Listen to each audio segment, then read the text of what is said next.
This story is concerning wildlife. It's concerning a rhino. A rhino? Blimey. Right? Yeah, okay. rhino. I used to live in Kenya when I was about 5 or 6 years old. Okay. And we were in this wildlife park in a grey Morris Minor. This rhino started chasing us. There's me and my sister in the back seat. Right. It was like something out of Jurassic Park. Yeah. We were turning around saying, "Believe it, Dad. Just put your foot down, Dad. We're in a field. Put your foot down." This rhino was chasing us. One from Mark here in Derby. Went on holiday for our first romantic holiday to Tunisia years ago. Decided to take my girl into a petting zoo. I got a bag of food to feed the animals. A giant goat then went for me, putting its front legs over my shoulders and proceeding to headbutt me over a fence into one of the pens, covering me in the food and making my nose bleed.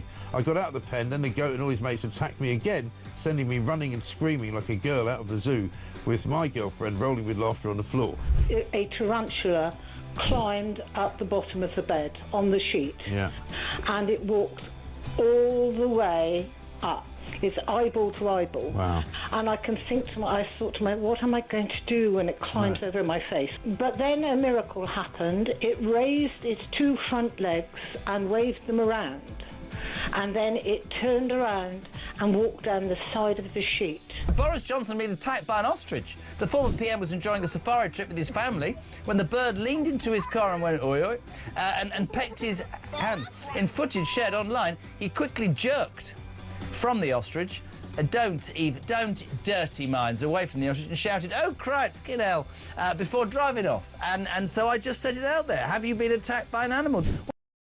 Across the UK, on DAB+, on your smart speaker, on your smart TV, and on your side. This is Talk.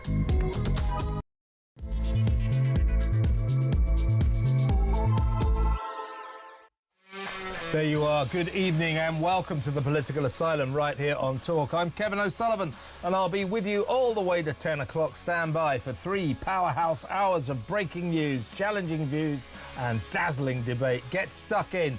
Get on the phone and call me on 0344 499 1000, or you can WhatsApp voice note me on the same number and I promise to play your message out. It is Wednesday, August the 6th. Here's what's coming up. More farcical developments on 2 tiers, 17 in, 1 out swap of foreigners scheme, as it emerges that in order to avoid being sent back to France, all the migrants have to do is lodge a human rights claim. Then, under the dubious terms of Starmer's shambolic agreement with Mini Macron, they cannot be deported until their case has been fully processed through the courts, which will take years. So out of the unlucky 1 in 17 channel crossers who get randomly picked for return, how many do you reckon will cite their human rights? At a rough guess, I'd say it would be in the region of, I don't know, 100%. What a sick joke. Therefore, the scheme fails, doesn't it? It just fails. I keep saying, I bet you, they don't get a single migrant back to France under this ridiculous swap a migrant scheme. 0344 499 1000. In other news, the ultimate humiliation for Starmer as America launches its own Rwanda scheme, utilising the facilities that British taxpayers funded to the astronomical tune of £700 million. Donald Trump is all set to send 250 illegal US migrants to the East African country. This, of course, was the deterrent that our lousy leader Two-Tier Keir axed on day 1 of his disastrous regime, calling it a gimmick, as Boris Johnson condemns today the PM's infantile move as an act of left-wing spite. The number of foreigners unlawfully sailing from France in small boats is 50% up on last year. Well done, Keir. Trebles all round. No deterrents, no chance of solving the crisis, right? 0344 499 1000. Meanwhile, amid demands for the government to get on with it and start revealing the ethnicity of rape suspects, the shocking story of a Pakistani asylum seeker in court charged with repeatedly raping an 8-year-old little girl. And yet we learn that it could take weeks before Keir's crew give the green light to the public being allowed to know the backgrounds of accused sex offenders. Apparently, the Cabinet feels it must wait for independent advice. Why? Are Keir, Cooper and the gang lying again? Do they actually want to carry on keeping us in the dark?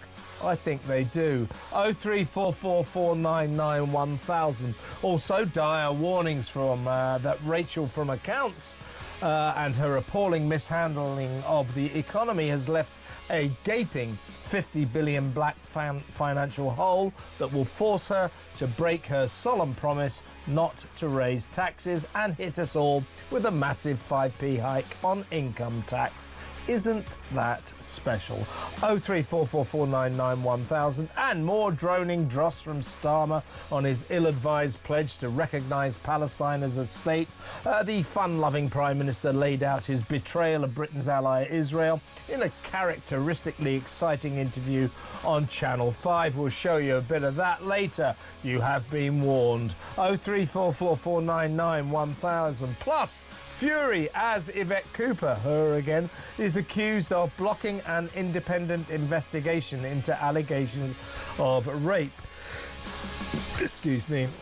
By police officers probing the Grooming gang scandal. How the BBC's blunder screening the Jew hate of pro-Palestine pop prats Bob Villan at Glastonbury triggered a shocking surge of anti-Semitism all across the country, and Olympic swimming legend Sharon Davis joins me later to talk Marks and Spencer and the 6'2" tall bloke in a dress sales assistant who traumatised a 14-year-old girl by offering to help her fit her first bra. Citing the usual old claptrap about inclusivity, the family department store has apologised to the poor teen's furious mother, but made no commitment to ensuring that similar incidents don't happen again. What on earth are Marks and Sparks bosses thinking?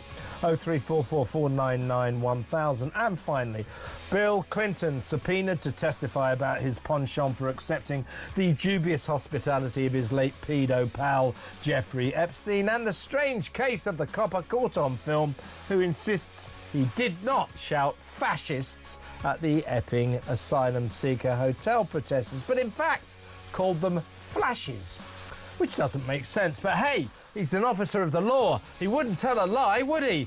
Or would he? 03444991000. All that and so much more. So don't go anywhere. Stick with me right here, right now on Talk, the home of free speech and common sense. Let's spend Wednesday night together, and a really special treat for me tonight. Ismail Oakeshott isn't available, but we've got a super sub. Really pleased that in the studio for the next hour, next sizzling 60 minutes is the inimitable former Scotland Yard detective Peter Bleksley. Thanks for joining us, Pete. Thank you very much for having me. Well, we've got lots to get through. First of all, let's talk about Keir's mad swap of foreigners scheme with Macron. I mean, when they announced this about a month ago, they didn't mention that it's only an 11-month scheme. It's going to be over by next June. They didn't tell us that. And worse than that, what they didn't tell us was the human rights clause. Turns out, right, so this whole scheme, let's lay it out in case you haven't sort of got abreast of all of what this is all about. Basically, Starmer and Macron's idea is that for every 17 migrants who cross the channel illegally, Britain will choose one, an unlucky one, and send them back to France in return for France swapping one of their migrants, one of their asylum seekers, and sending them to Britain. So we don't, numerically, it stays exactly the same. Starmer's idea is that migrants will go, oh my God, I could be the unlucky 1 in 16 or 1 in 17 and get sent straight back. So that's a deterrent. I won't risk it. But they won't. Well, that's ridiculous. A 1 in 17 chance of not being chosen is well worth a roll of the dice. So that deterrent doesn't work. And then, Pete, we learn, this is extraordinary, we learned today, another thing they didn't announce, that there's a clause in this useless deal whereby if the unlucky one that is chosen then cites his human rights, lodges a human rights claim, then they cannot be deported until that case has thoroughly and fully gone through the courts. That will take years. Now, as I said in my monologue, at a rough guess, of these unlucky 1 in 17, what percentage of them do you think might cite their human rights? Oh, yes, but it goes far deeper than that. Because, of course, the French, who basically have called the tune here, and Starmer has slavishly danced to it. He's the worst negotiator in the world, isn't he? He really is. He really is. The French are only going to accept one that is acceptable to them. So there are criteria that the one that we would seek to boot out has to fulfil before the French will accept him. So they're not going to take somebody with an appalling criminal record that might be discovered in some far-flung land. They're not going to take someone who would pose a potential terrorism threat to France. Yeah. And you can understand that. So basically, we get stuck with the dross. Now, the one that will come, okay, from France to us, that kind of is allowed, has to fulfil certain criteria as well. In other words, they mustn't have attempted to enter the UK illegally before. Right. They must have a sound asylum claim, like, for example, having relatives here. So, not to put too fine a point on it, the only ones that are going to go in either direction, it's like, we'll send them the equivalent of a vicar, and they'll send us the equivalent of a Sunday school teacher. Yeah, that's going to... Listen, I've been saying ever since I first heard about this deal, but I'm going to double down on it now because these new elements that have emerged today make it, or yesterday actually, make it even more ridiculous. I'm saying that we will not get a single migrant over to France under the terms of this ridiculous deal because all asylum seekers who turn up here, who pitch up on our shores, having crossed the channel illegally, are almost immediately assigned their own immigration lawyer. So the first thing that any decent lawyer is going to go, and they know their business, these people, and they know how to make money out of the migrant crisis, if they're the lawyer of the unlucky 1 in 17 who's chosen, they're going to go to court and say, this was random. This isn't fair. I hereby state that my client's being picked on and you can't send him back in all fairness. And every court will back that up. But the point is now we know they, even if a court turned around and said, well, you're still going back, which is unlikely, but even if they did, the lawyer will then turn around and say, well, my client says this is against his human rights. And then according to this agreement, it has to be fully processed through the courts. That'll take years. And no matter whatever findings from an immigration tribunal or a court that go against that one who's going to be sent back, the lawyers will appeal. And they will appeal again and again. And there are so many cases of people that we have tried to extradite who have made groundless appeals time and time again. And so many activist immigration judges have come down with ridiculous rulings. We all know the chicken nuggets one, and there's a whole litany of other stupid decisions whereby they will not deport people who absolutely should not be here. But while we're talking of this agreement, Kev, may I just mention that Starmer has been very swift to say this is a product of months of grown-up diplomacy. Right? Do you know how grown-up this government isn't? You know the allotment policy that they announced this week? Yeah, they want to build on them, is that right? Yeah. But it's been leaked today that was revenge for Jeremy Corbyn starting a new party. Because Corbyn has his allotment. He loves them. That's how grown up this government is. Right? That's pathetic, it's childish, and it's been reported today from reliable sources that was merely revenge. Grown up, do me a favour. It's like playground squabbles with this government. Exactly right. Absolutely infantile, juvenile. And this is not grown-up diplomacy. This is lousy diplomacy. As I say, You heard it here first, or maybe last, I don't know.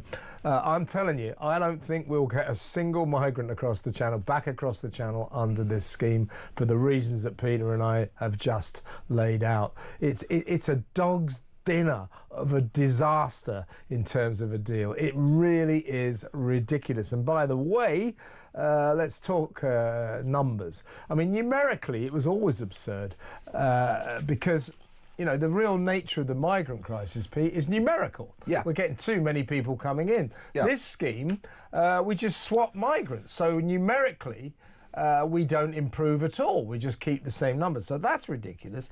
Yvette Cooper has announced that when asked how many migrants will he be getting rid of under this scheme, she said, I'm not going to tell you that because that would be operational information that could be useful to people smugglers. No, it wouldn't. How ridiculous. She doesn't really know. What she did say is it would start small and build, and we know that they're talking in their wildest dreams of sending back 50 migrants a week. On average, we've got 800 coming in the other way.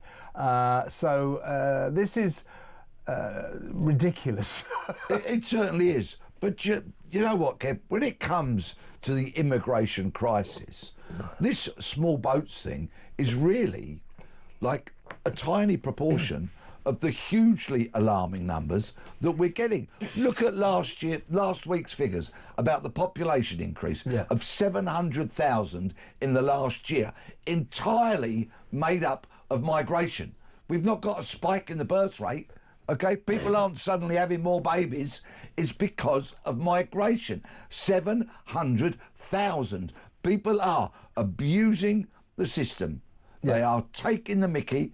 People are coming here on the back of student visas, which has been widely abused by them bringing in other dependents, overstaying. The whole migration crisis is far bigger than just the boats, but the boats is very visible, it's very visceral, it's very emotive. And while I'm just on that, let's just go back to 2022 when 45,000 came in. Oh, happy days, happy days. Yeah. Right, so my question is, where are they now? What's happened to them? That's a really good point. Right, where are they? Somebody tell me where those 45,000 people are. 2023, 30,000. Right? Where are those 30,000? So we're up to 75,000 now. 2024, just short of 40,000 again. Where are they? Somebody tell me where they are. Where are all these hundreds of thousands of people? Where are they? I'll tell you where some of them are, because I was contacted by a lovely lady from Liverpool tonight who's 65 years old, who is terrified about walking around her home city because there are groups of dark-skinned men that intimidate her. And she said, they're not local. I'd know if they were local. So she now doesn't travel home after dark, has to plan her route, invariably wants a friend with her, and she is terrified to live in her home, wonderful city of Liverpool.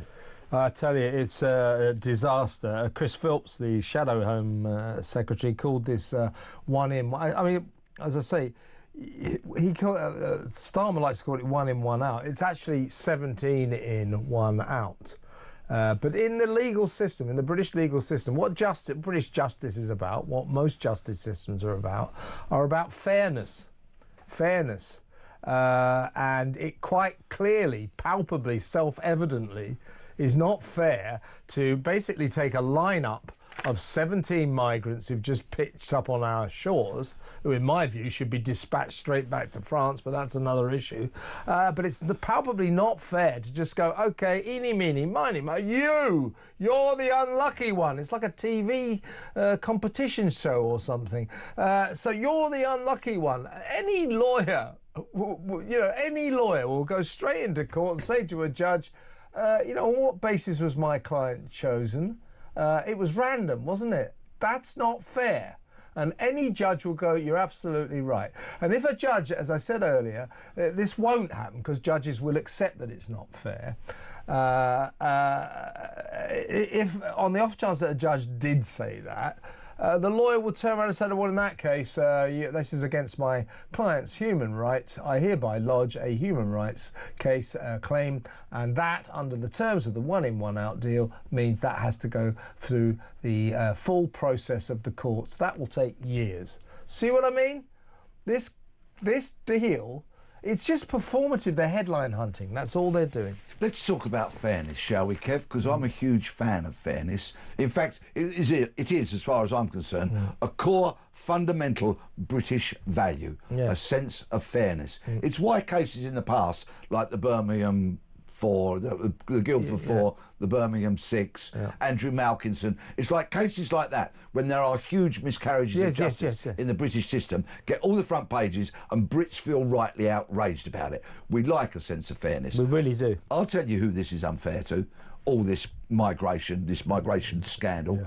It's unfair to the British taxpayer. Damn straight it's unfair to the children of this country. It's unfair to the disabled of this country. It's unfair to the elderly of this country, because in so many regards they get denied a school place, denied an operation, denied somewhere to live, and they have to pay higher taxes, and so it goes. It is fundamentally unfair to all of us. Yeah, we're paying for all these people. They come here, once they're in, we pay for everything. They don't have to pay for anything. They get free accommodation, mostly asylum seeker hotels. They get free food, 3 meals a day. They get 50 quid a week benefits. They get free dentists, free doctors, free lawyers to fight their cases. That's the first thing I would do. I'd just stop. I'd say, all right, you've arrived here and you're claiming asylum, are you? Oh, you want a lawyer? Got lots of money? Because we're not paying for it. But of course we do pay for these lawyers, so we pay everything for them. Peter is exactly right. So in terms of the asylum seeker crisis, the migrant crisis, all these thousands and thousands and thousands of mostly young men, I used to say of military age, I now say mostly young men of sexually active age. We're going to talk about that in a minute. They come in, and we know nothing about them, and then we're required to fund their entire lives, and these asylum seekers, these migrants, are prioritised over British citizens. This two-tier Britain, where British citizens take second place, and Peter's exactly right. It's just not fair, and we've got to put a stop to it. Let me know what you think. 03444 499 1000. When we come back, guess what? America's got a Rwanda scheme. They've taken our investment, 700 million quid, all the infrastructure and the facilities we set up. Donald Trump says, I'll have a bit of that. So he's going to send illegal American migrants to Rwanda. Basically, again, at our expense. Well, good for him. And how stupid of our Prime Minister to ditch the Rwanda scheme on day one of his disastrous government. Unbelievable. That next, stay tuned.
have far too much debt now, which effectively means that other people own our debt, and we are at their behest rather than at OK, our own. What are we going to do about it, Rupert? I don't want to talk esoterically about it. I want to know what we're going to do about it. Julia, there's only one thing to do, and that is to radically pursue a Thatcherite agenda of deregulation, massive cuts in the state, and ultimately we've got to empower the private sector.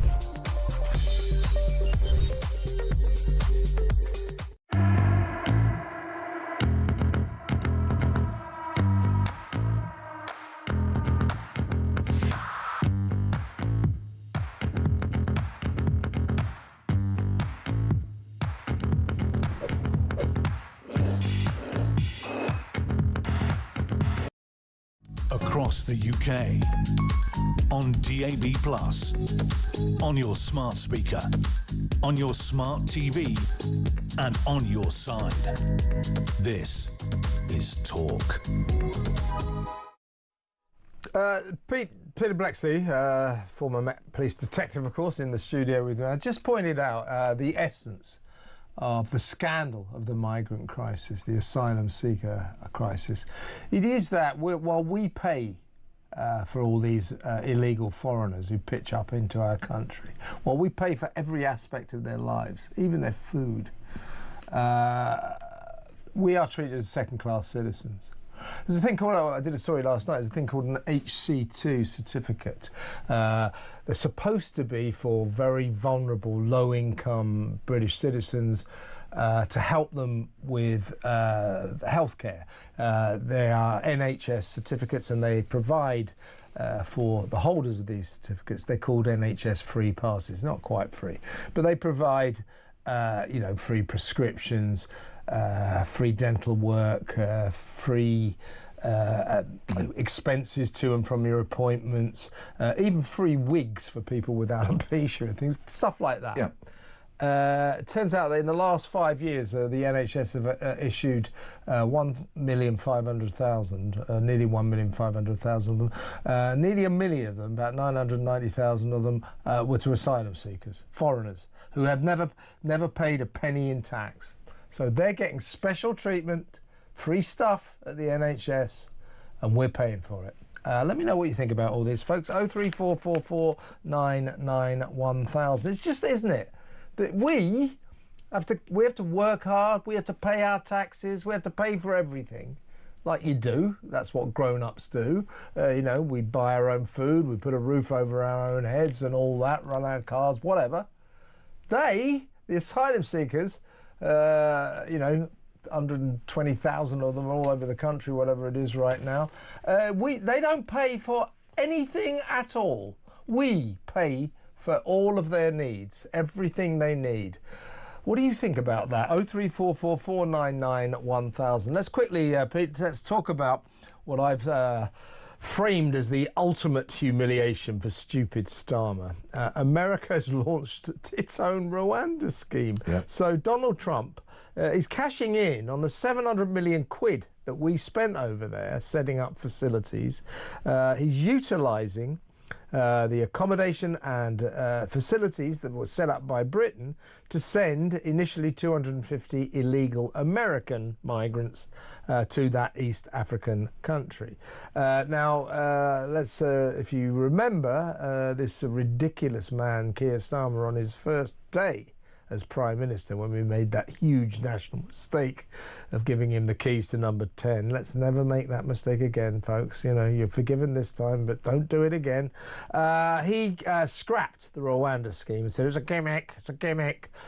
Boris Johnson today actually condemned that as an act of left-wing spite, and I think he's right. There was no logical reason to ditch the Rwanda scheme. It was the only deterrent we had. But he ditched it before it even started. So he didn't know whether it was going to succeed. He just ditched it. And now, as a result of that, Britain has had no deterrents ever since. And guess what? Illegal crossings in small boats across the Channel are 50% up on this time last year. And America's taken one look at this scheme we never started. And old Donald Trump has gone, I'll have a bit of that. It's ridiculous. It's unbelievable, isn't it? Whatever anybody you may think of Mr. Trump, he is most definitely not daft. So there's the facilities that we've paid for, that have been built, that are already there waiting for some immigrants to occupy, and Donald sends people there instead of us. Absolutely lamentable on behalf of this government that our money, yet again, you see, and how fair is this? Remember how I've focused on this word fair. How fair is it that we paid for all of that in Rwanda and now America benefits from it? The utter stupidity of Starmer. And let's also remember that Donald Trump has struck similar deals with South Sudan, okay, Eswatini, which used to be known as Swaziland. Oh, okay, yeah, I was wondering where that was. He's striking these deals to repatriate people or to, you know, to export people. To deport them to these places where they can be processed and where they can, you know, decide if they want to stay there or go back to their home country, like our Rwanda scheme was supposed to be.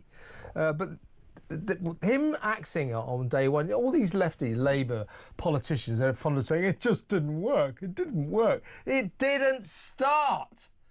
That was the outrageous nature of what Starmer did on day one. He effectively flushed £700 million of British taxpayers' money straight down the gurgler. He just chucked it down the drain because he wanted to say, give me it, got rid of it. Well, you know, don't listen to these Labour politicians say, well, we got rid of it because it didn't work. It had been proved not. No, it didn't start. We never found out whether it could work. I think it would have done. I mean, I had my reservations. I didn't think it was perfect. But compared with what we got now, it's like nirvana. I mean, for God's sake, unbelievable. Listen, let me know again what you think about that, Pete. I'm going to go to break now because I know that your contribution on our next story is going to be valuable. It is really the story that continues to rumble, and that is the British people demanding to know the ethnicity of people charged with, accused of rape, sex crimes, sex offences. We're not being told that at the moment. It's national police policy. Well, the government keeps saying, oh, we're going to change that. You do have the right to know this. And yet, it's not happening, is it? So we're going to talk about that next, and I am going to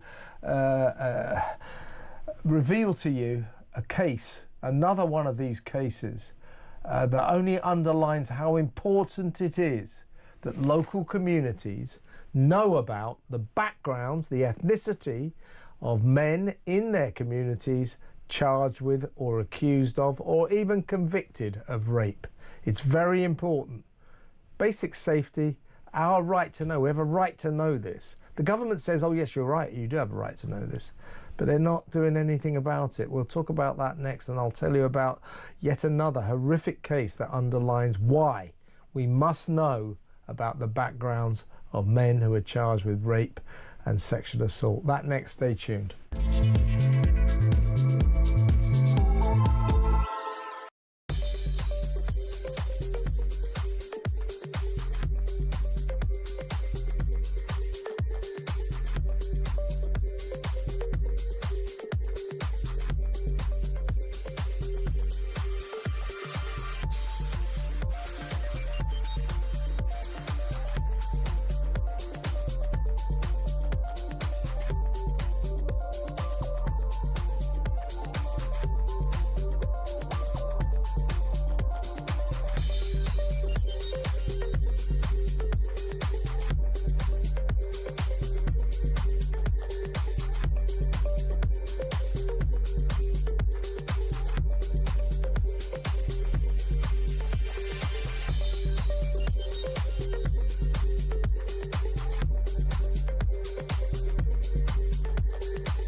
across the UK, on DAB+, on your smart speaker, on your smart TV, and on your side.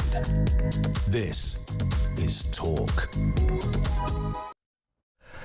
Welcome back. Still with former Met Police Detective Peter Blexley. We're going through some of the, well, I would say the top stories of the day. I think I'll reframe that, the most annoying stories of the day. This one is more than annoying. This one is deeply disturbing. Now, as I said earlier, we're going to talk about the government's lethargy, its apparent reticence to actually change the rules and to let the people of this country know about the ethnicity of men who are charged with rape or sexual assault. In fact, the ethnicity of anybody who's charged with serious crimes. Local communities have the right to know this. This is why there are riots not riots, got to rephrase that, protests in places like Epping, because an asylum seeker was charged with sexual assault of a local girl. Same deal in Portsmouth. Same deal all over the country, all of these areas. Nuneaton, we had this horrific case at the weekend, Nuneaton. 2 asylum seekers, Afghanis I think they were, who are charged with, they deny this, it's important to stress that, they're charged with the rape of a 12-year-old girl. One charged with rape, one charged with assisting with that rape. But 2 asylum seekers at the local asylum seeker hotel charged with, accused of raping a 12-year-old girl. This will tend to annoy and terrify our local communities. So we have a right to know this. The government says, yes, you're right, we're going to change the rules. We'll come to that in a little while, because they're dragging their heels quite a lot on this to an alarming extent. They're saying one thing and doing another, or rather they're saying one thing and not doing another. We'll talk about it in a minute. But I'm going to give you another case of why we have a right to know about the ethnicity of people charged with horrific crimes in our midst. Peter, this concerns a Pakistani asylum seeker in London. He was living in Streatham High Road down in South London. His name is Kamran Khan. He's 43.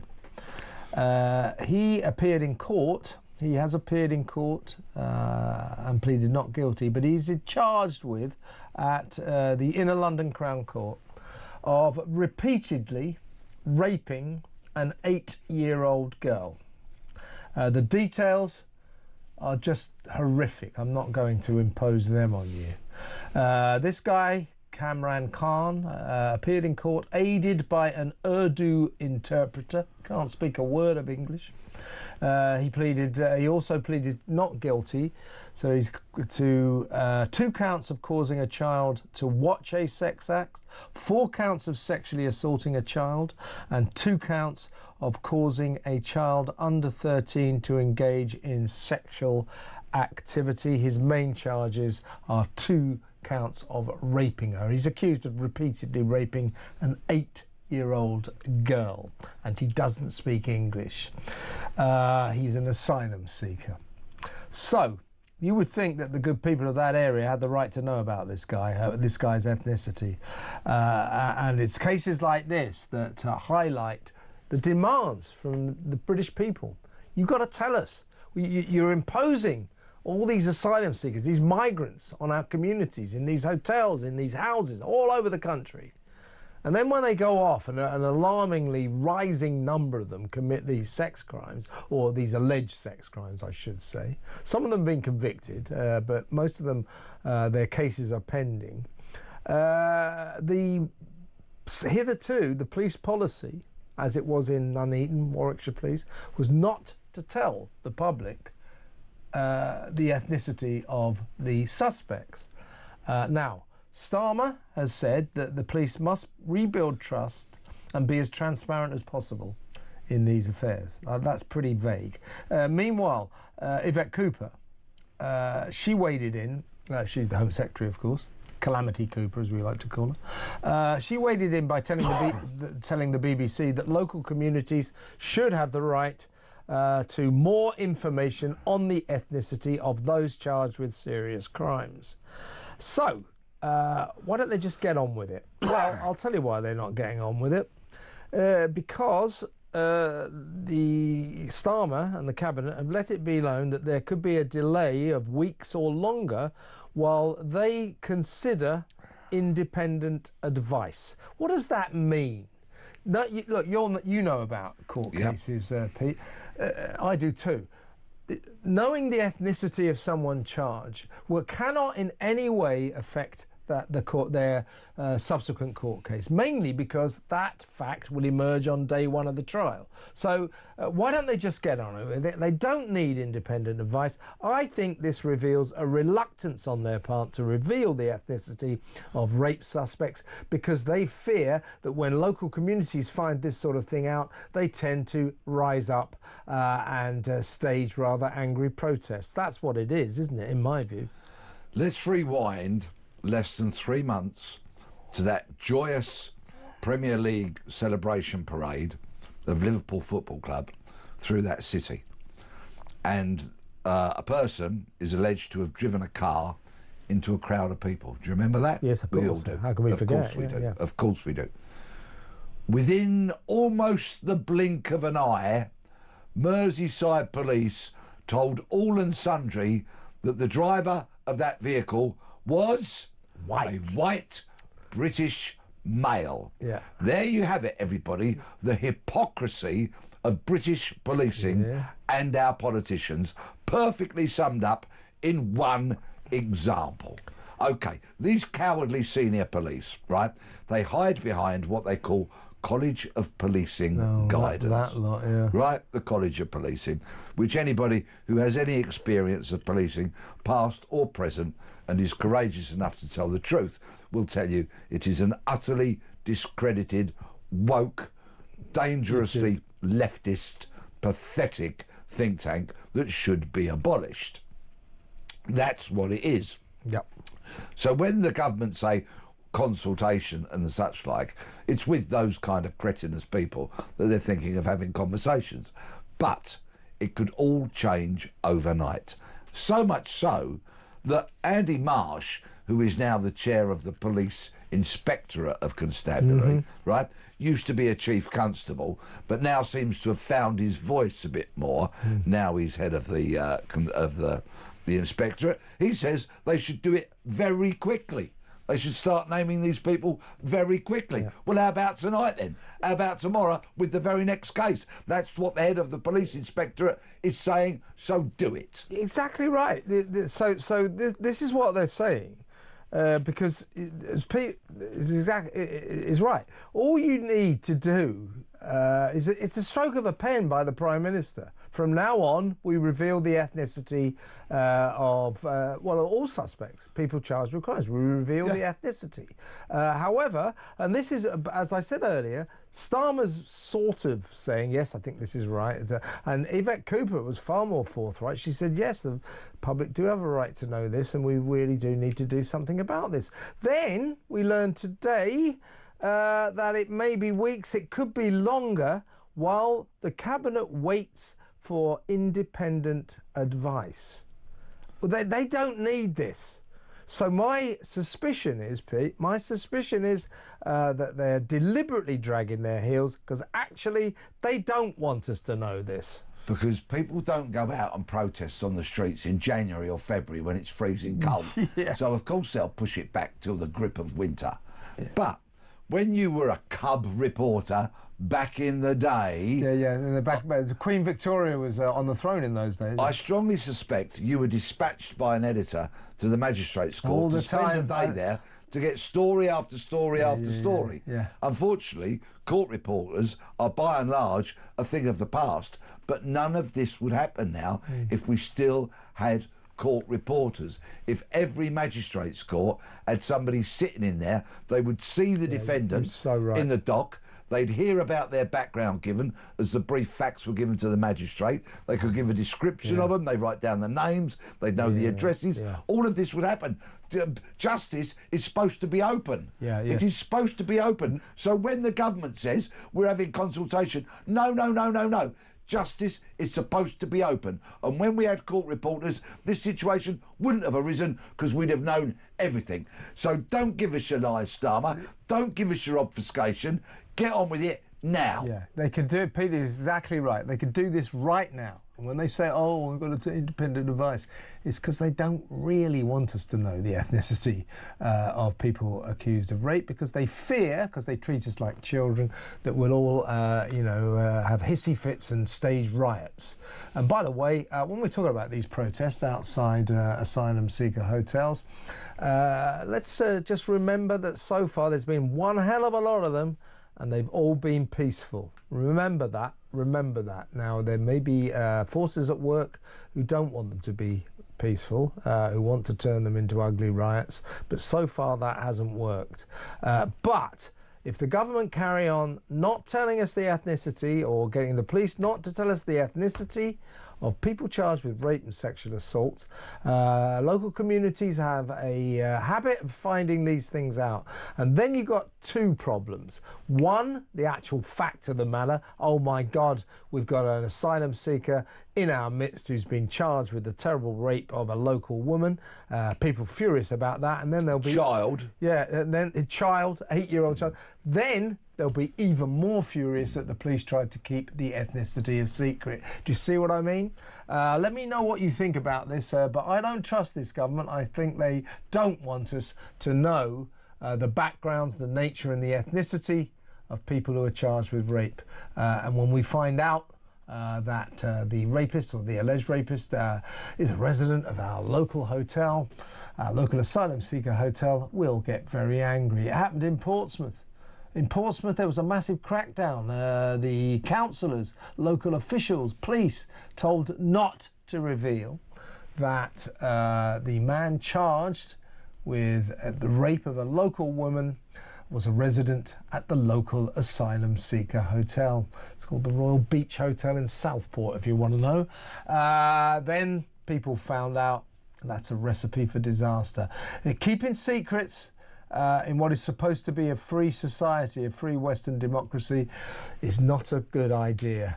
This is Great Britain, not North Korea. Let me know what you think about that, folks. 0344 499 1000. Let's go to break. Back in a mo.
This is a guy who spent all of his time voting against measures that were going to toughen up our immigration system. This is a guy who was campaigning against the deportation of foreign criminals. And surprise, surprise, he's in charge of this country. He's in charge of our immigration system. He set up a scheme that's going to remove 1 in 17 migrants. It's basically a really crap raffle, isn't it? 17 if you come across. One of you might be going back. But of the one that might be going back, it sounds like France might be able to cherry pick which one might go back.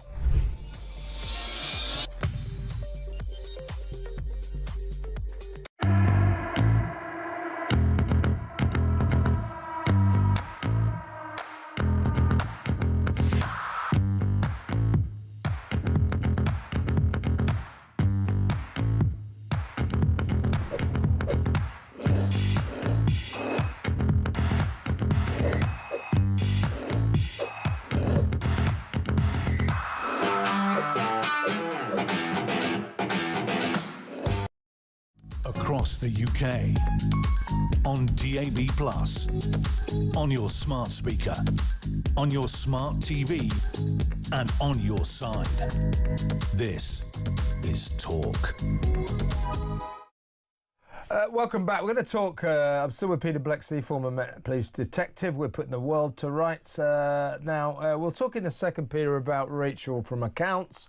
Her disastrous mismanagement of the economy is predicted to result in her being forced to impose on us an astronomical 5p tax hike on our income tax.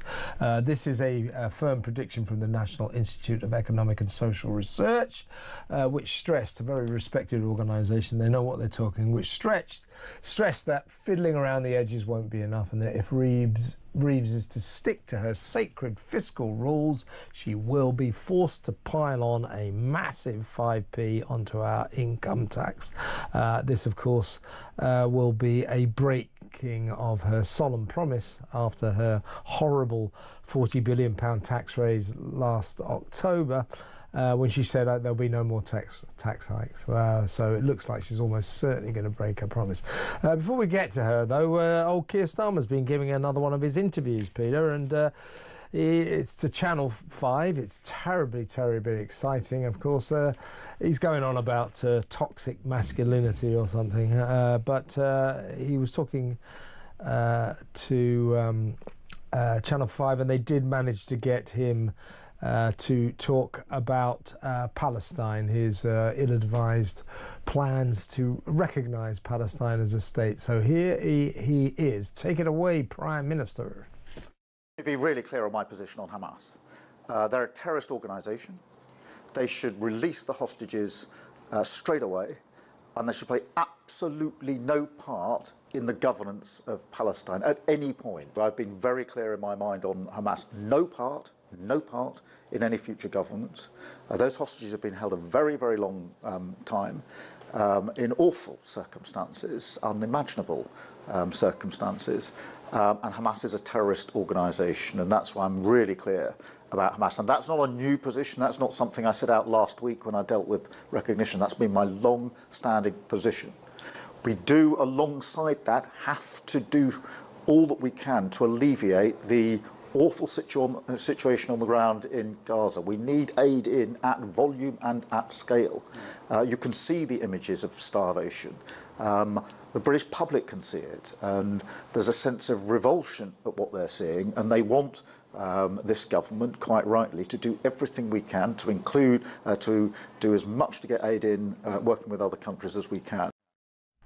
I'll tell you what I was revolted by was that horrible Hamas footage of those poor Israeli hostages, two guys, one of whom looking absolutely emaciated. They'd been down in those awful tunnels since October the 7th, so way over a year, and one of them has been forced to dig his own grave. That what gave me a sense of revulsion. If he's so down on Hamas, like a terrible, prescribed terrorist organisation that must be allowed, not allowed to govern the Gaza and the Palestine. Well, if he's so down on them, why has he rewarded them by vowing to recognise Palestine? More importantly, when is Starmer going on our holiday so we all get a break from him?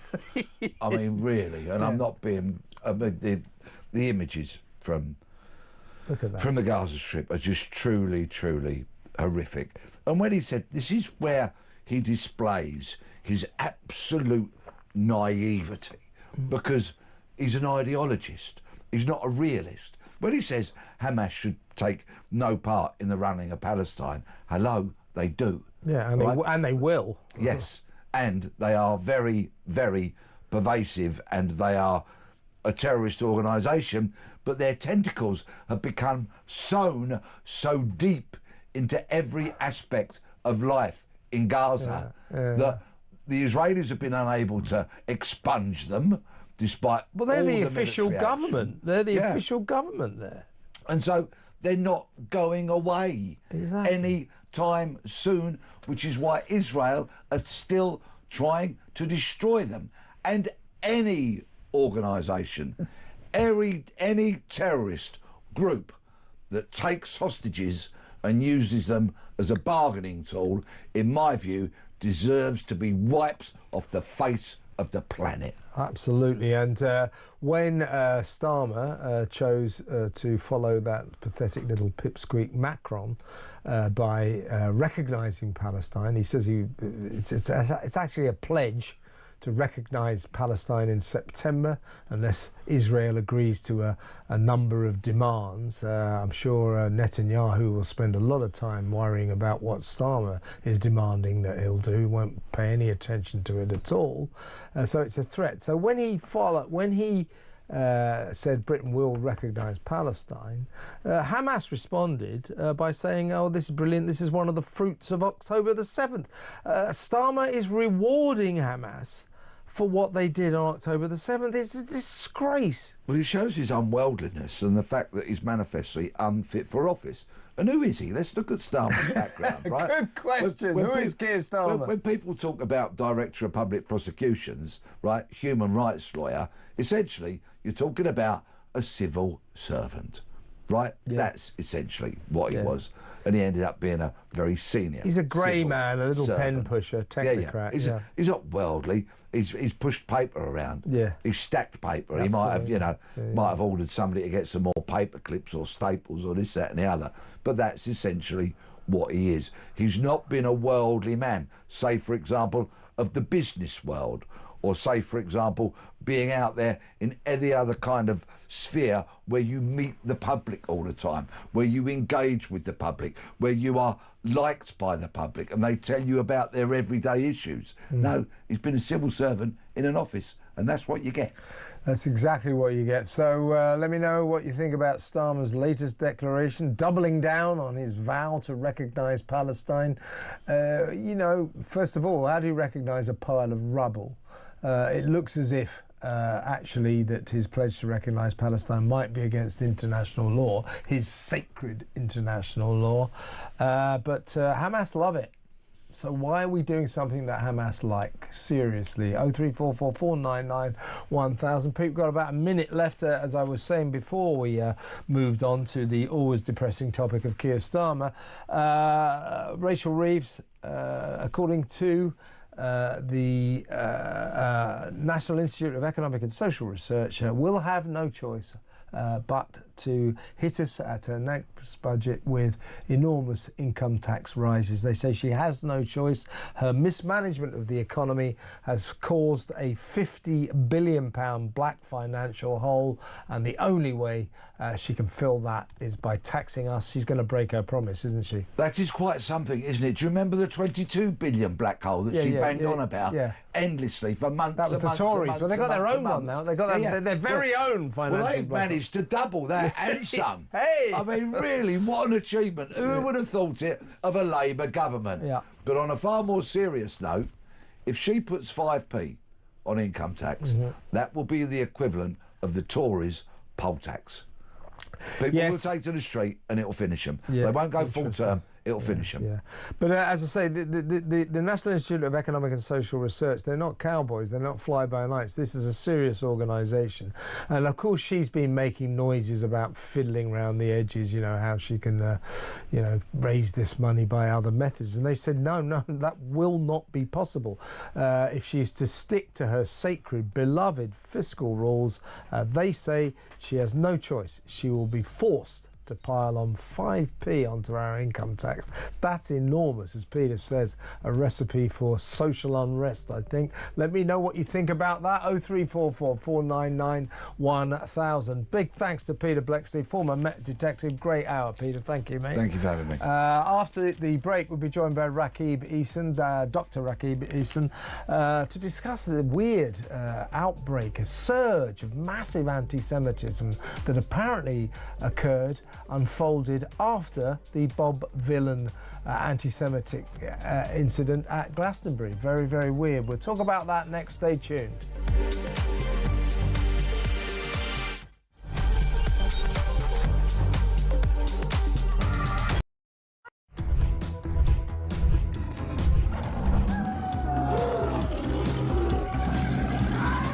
just been talking in the office here about how many of us have been attacked at some point or other by some form of flying beast or any wildlife. I mean, so we'll take your stories this morning. Hello, this story is concerning wildlife. It's concerning a rhino. A rhino? Blimey. Right? Yeah, okay. rhino. I used to live in Kenya when I was about 5 or 6 years old. Okay. And we were in this wildlife park in a grey Morris Minor. This rhino started chasing us. There's me and my sister in the back seat. Right. It was like something out of Jurassic Park. Yeah. We were turning around saying, "Believe it, Dad. Just put your foot down, Dad. We're in a field.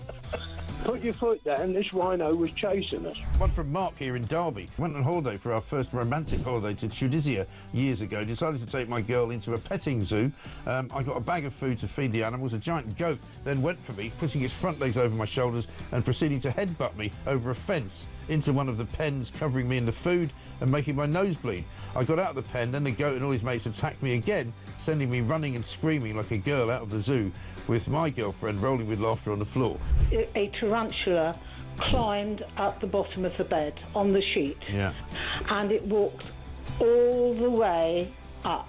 It's eyeball to eyeball. Wow. And I thought to myself, what am I going to do when it climbs over my face? But then a miracle happened. It raised its two front legs and waved them around. And then it turned around and walked down the side of the sheet. Boris Johnson been attacked by an ostrich. The former PM was enjoying a safari trip with his family when the bird leaned into his car and went oi oi and pecked his hand. In footage shared online, he quickly jerked from the ostrich. Don't dirty minds away from the ostrich, and shouted, "Oh, Christ, get hell," before driving off. And so I just set it out there. Have you... Across the UK, on DAB+, on your smart speaker, on your smart TV, and on your side. This is Talk.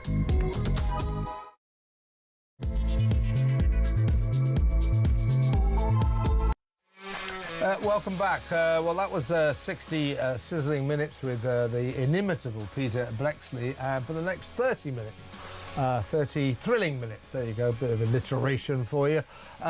We will be spending that in the excellent company of author and political commentator Dr. Rakib Ahsan. Welcome, Rakib. Hi, Kevin, how are you? I'm very, very well. Couple of important stories, I think, for you to discuss. Well, the first one is this sort of counterintuitive revelation that after the Bob Villain horror, when the BBC mistakenly broadcast his outburst of anti-Semitism, his Jew hatred, when he started chanting death, death to the IDF on live BBC, the coverage of Glasgow. And then they stuck with his performance for the next 40 minutes. They admitted this was all a terrible mistake and they shouldn't have done it. But the deed was done and you can't undo it, as it were. It turned out that this actually triggered a massive surge in anti-Semitism and Jew hate incidents, which hit a 6-month high the very next day. Meanwhile, the Culture Secretary, Lisa Nandy, says she isn't confident that the BBC has done enough to stop a repeat of this unfortunate incident. But what do you think is going on, Rakib, when you have this, death to the IDF? Most people found that horrible, horrific, anti-Semitic, racist. BBC said we should never have broadcast it. It was a mistake. And the result is, the very next day, it was clearly linked. There's this huge surge in anti-Semitic incidents. As I say, it's counterintuitive. What is going on here? Why is it that we seem in this country to be embracing the kind of rancid concept of anti-Semitism more and more? Well, Kevin, I have to make the point that many people just find it very difficult to separate their anti-Israelism from anti-Semitism. And it's very clear that in many cases, there is a strong overlap between the two.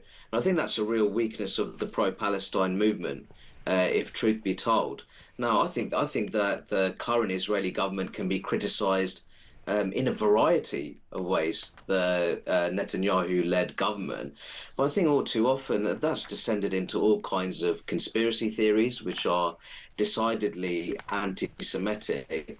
And I think that it does relate to a hatred of Jewish people. And I think we have seen that, if truth be told, at pro-Palestine demonstrations, where you had the former Home Secretary describe these demonstrations as hate marches. Now, I was very wary of banning these protests because I think that pro-Palestine activism potentially is a very noble cause. But I think the worry I have is that at those protests, we saw the displaying of pro-terror paraphernalia at those protests, Kevin. And there was the chanting of anti-Semitic slogans as well. And I think that actually weakens the pro-Palestine movement, the fact that you do have that level of anti-Semitism within it. Yeah, I'm with you all the way, Rakib. I was against banning I remain against banning pro-Palestine marches. I don't necessarily agree with the cause, but I agree with the concept of the freedom to protest, the freedom to demonstrate in a free democracy like Britain. So I'm not for banning those marches. I'm for the police to take a much closer eye on them. I've been to a few of them just as an observer, as a journalist, and rampant anti-Semitism is allowed by the cops. I mean, they admit that they do witness quite a lot of what could be classified as hate crime incidents, but they don't get involved for fear of disturbing the peace. So I'm not against banning them, but it's an interesting point you make, because of course more and more the presiding emotion in this country seems to be the poor people of Palestine, the poor people of Gaza. Israel is a bully and all that kind of sentiment. So a lot of people, shall we say, more intelligent people, they say, well, look, it's Israel I'm against. It's nothing to do with Jewish people. And, that's a legitimate approach to this situation. But people, shall we say, who are led more by their heart than their heads, you're right. I think that they have trouble distinguishing between disapproving of Israel and what Israel is doing and disapproving of Jewish people themselves. And that is an unfortunate failure to distinguish, isn't it? Yeah, and I think it's important to make this point that there is a humanitarian disaster which is unfolding in Gaza, and we've seen Israeli citizens protest against their own government as a result of that. So I think that there's many people, they just find it very difficult to separate their pro-Palestine activism from, in my view, entertaining anti-Semitic beliefs and ultimately behaving and thinking in a way which I consider to be a form of anti-Jewish hatred. And I think that's also a problem that we see in British society, which is growing. And I think it's very important that, Kevin, you'll know that very recently there was a report which found that anti-Semitic beliefs are being normalised among the middle classes. Yeah. Now, we talk a great deal about anti-Semitism within more segregated, bigoted elements of the British Muslim population, but we should be aware of the fact that there is a decent amount of anti-Semitism outside of British Muslim communities. Oh, absolutely. It's not just Muslims, for God's sake. No, absolutely. I think that actually what we're seeing here, we're seeing that normalisation of anti-Semitic beliefs, which are being mainstreamed in middle-class Britain. And I think that in a way what took place in Glastonbury, which I think is absolutely remarkable, this kind of thing took place in Glastonbury. I think the music was absolutely dreadful. Let's start off with that. But they're not very good, are they, Bob Dylan? But a lot of this, I'll be honest, a lot of pro-Palestine activism I see is wholly performative. It really, really is. And I think that was a fine example of that. We had this music I don't know even how to describe it. Because a music act. I mean, this is stretching it very they just far. sort of shout, don't they? They shout. And I know this is going off at a bit of a tangent, but also talking about how immigrants built Britain, which is just quite clearly just a case of historical revisionism. And I think the BBC's management of all this was absolutely dire. Kevin, you'll also remember that we had this documentary. Turned out the narrator, I believe, was a son of a prominent son of the Hamas deputy agriculture minister. But the BBC didn't share that nuance with us. No, absolutely. And I think that we have to make the point, irrespective of one's views on what's going on in the Middle East, Hamas is a proscribed terrorist organisation, and it led a truly horrific terrorist attack on the October 7th terrorist attack. Yeah. And I think, to be honest, we should be expecting a lot better from the BBC, but truth be told, when it comes to things like that, I'm not even surprised anymore. Yeah, this is it. I think the essential question is why has prejudice against Jews come to be seen by so many Brits, many middle-class Brits, as the acceptable face of racism? We abhor racism, but if it's Jews, that's okay. Well, I think that Jews are seen as an overly privileged group. That's why people think that in some cases that you have people who think that they are fair game. Now, in some ways, I don't know, maybe there's a certain middle-class Britons, they see Jewish people as some kind of economic threat to their own privilege. Maybe they think that there's some kind of economic competitor, and that makes them feel insecure. But I think that people think that, you've heard people say that discrimination against Jewish people is punching up. So it's somewhat a different form of prejudice. Firstly, if anyone understands the demography of London and certain parts of it, you'll actually find some very poor Jewish communities there. So even that sort of economic argument doesn't really stand particularly strongly. But I do think some people find it acceptable because they're bought into the beliefs that Jewish people have a disproportionate amount of power and an influence, whether it's in our politics, media, banking, entertainment, even weapons manufacturing. So they ultimately see Jewish people as fair game when it comes to being hostile towards them. Yeah, and there's fewer than 300,000 Jewish people living in Britain. I mean, I live in an area where quite a few of them live, and I can confirm what you just said. The idea that all Jews are sort of zillionaire business tycoons, doing deals around the world, controlling.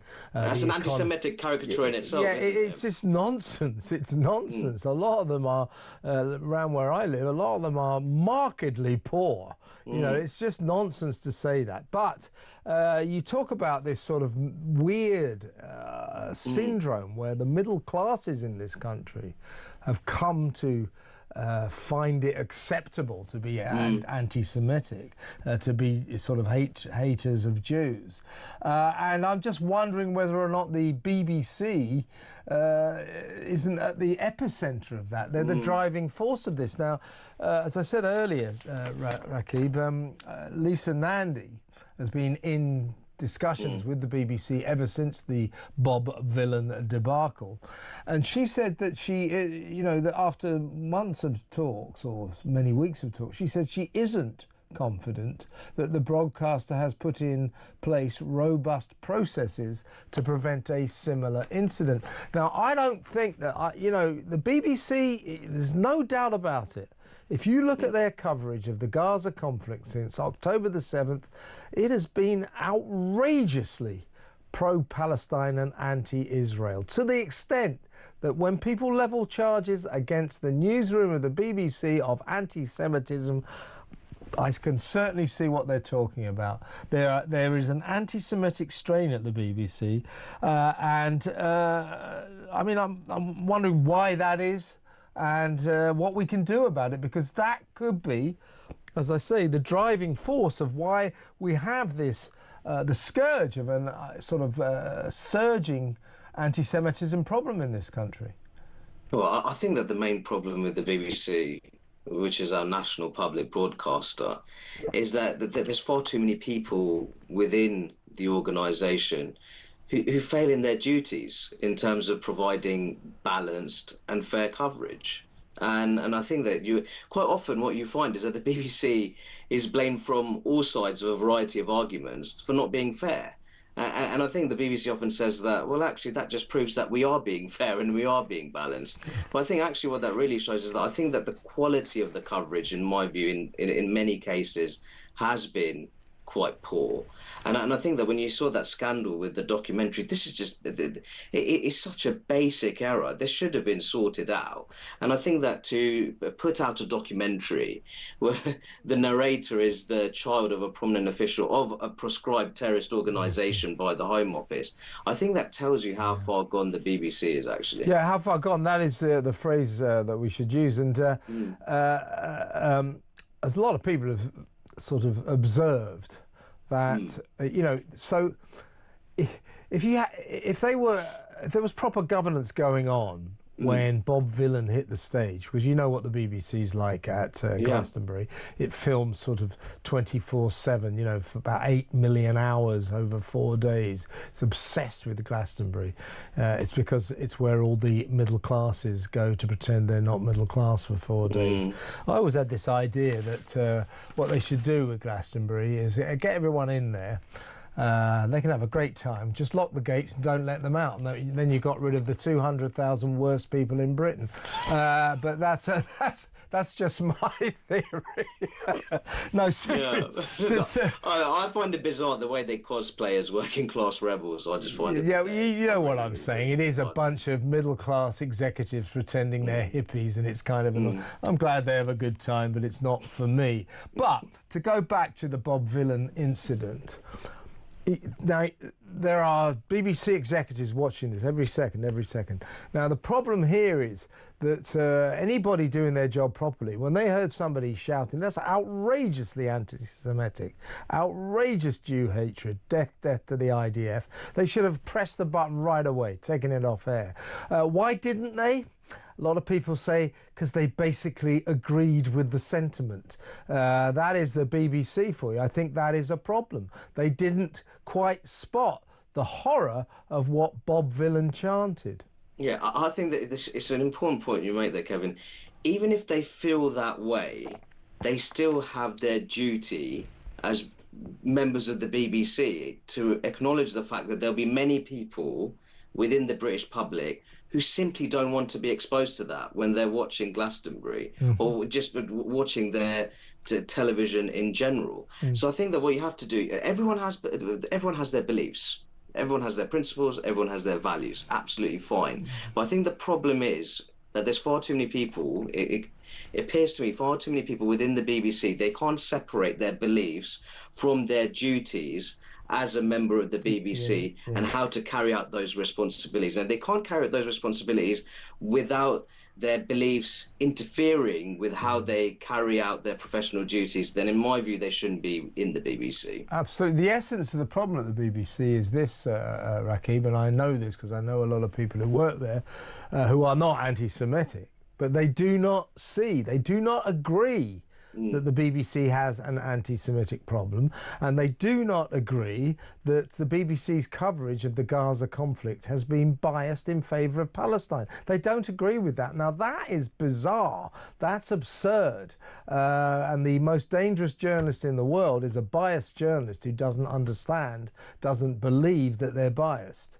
And that is what the BBC is full of. Journalists who don't believe they're biased about Gaza, biased against Israel, when many of them clearly are. I'm a biased journalist, but I admit it.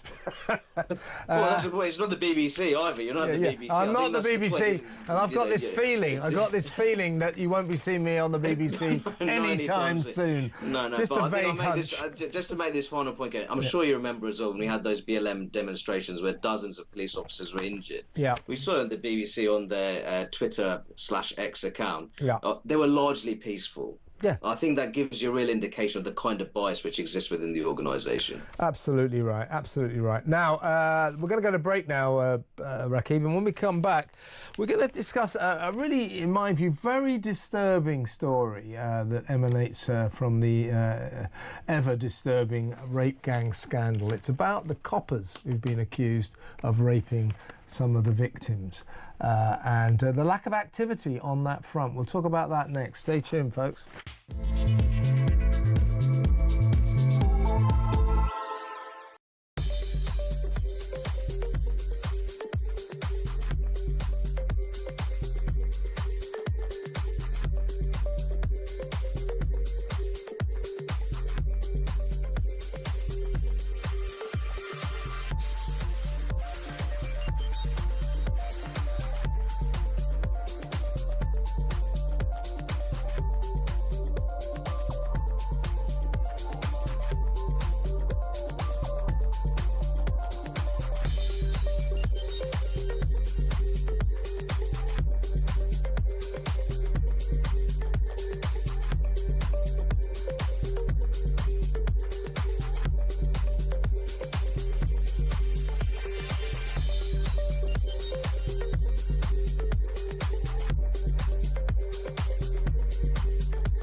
This is a guy who spent all of his time voting against measures that were going to toughen up our immigration system. This is a guy who was campaigning against the deportation of foreign criminals. And surprise, surprise, he's in charge of this country. He's in charge of our immigration system. He set up a scheme that's going to remove 1 in 17 migrants. It's basically a really crap raffle, isn't it? 17 if you come across. One of you might be going back. But of the one that might be going back, it sounds like France might be able to cherry pick which one might go back.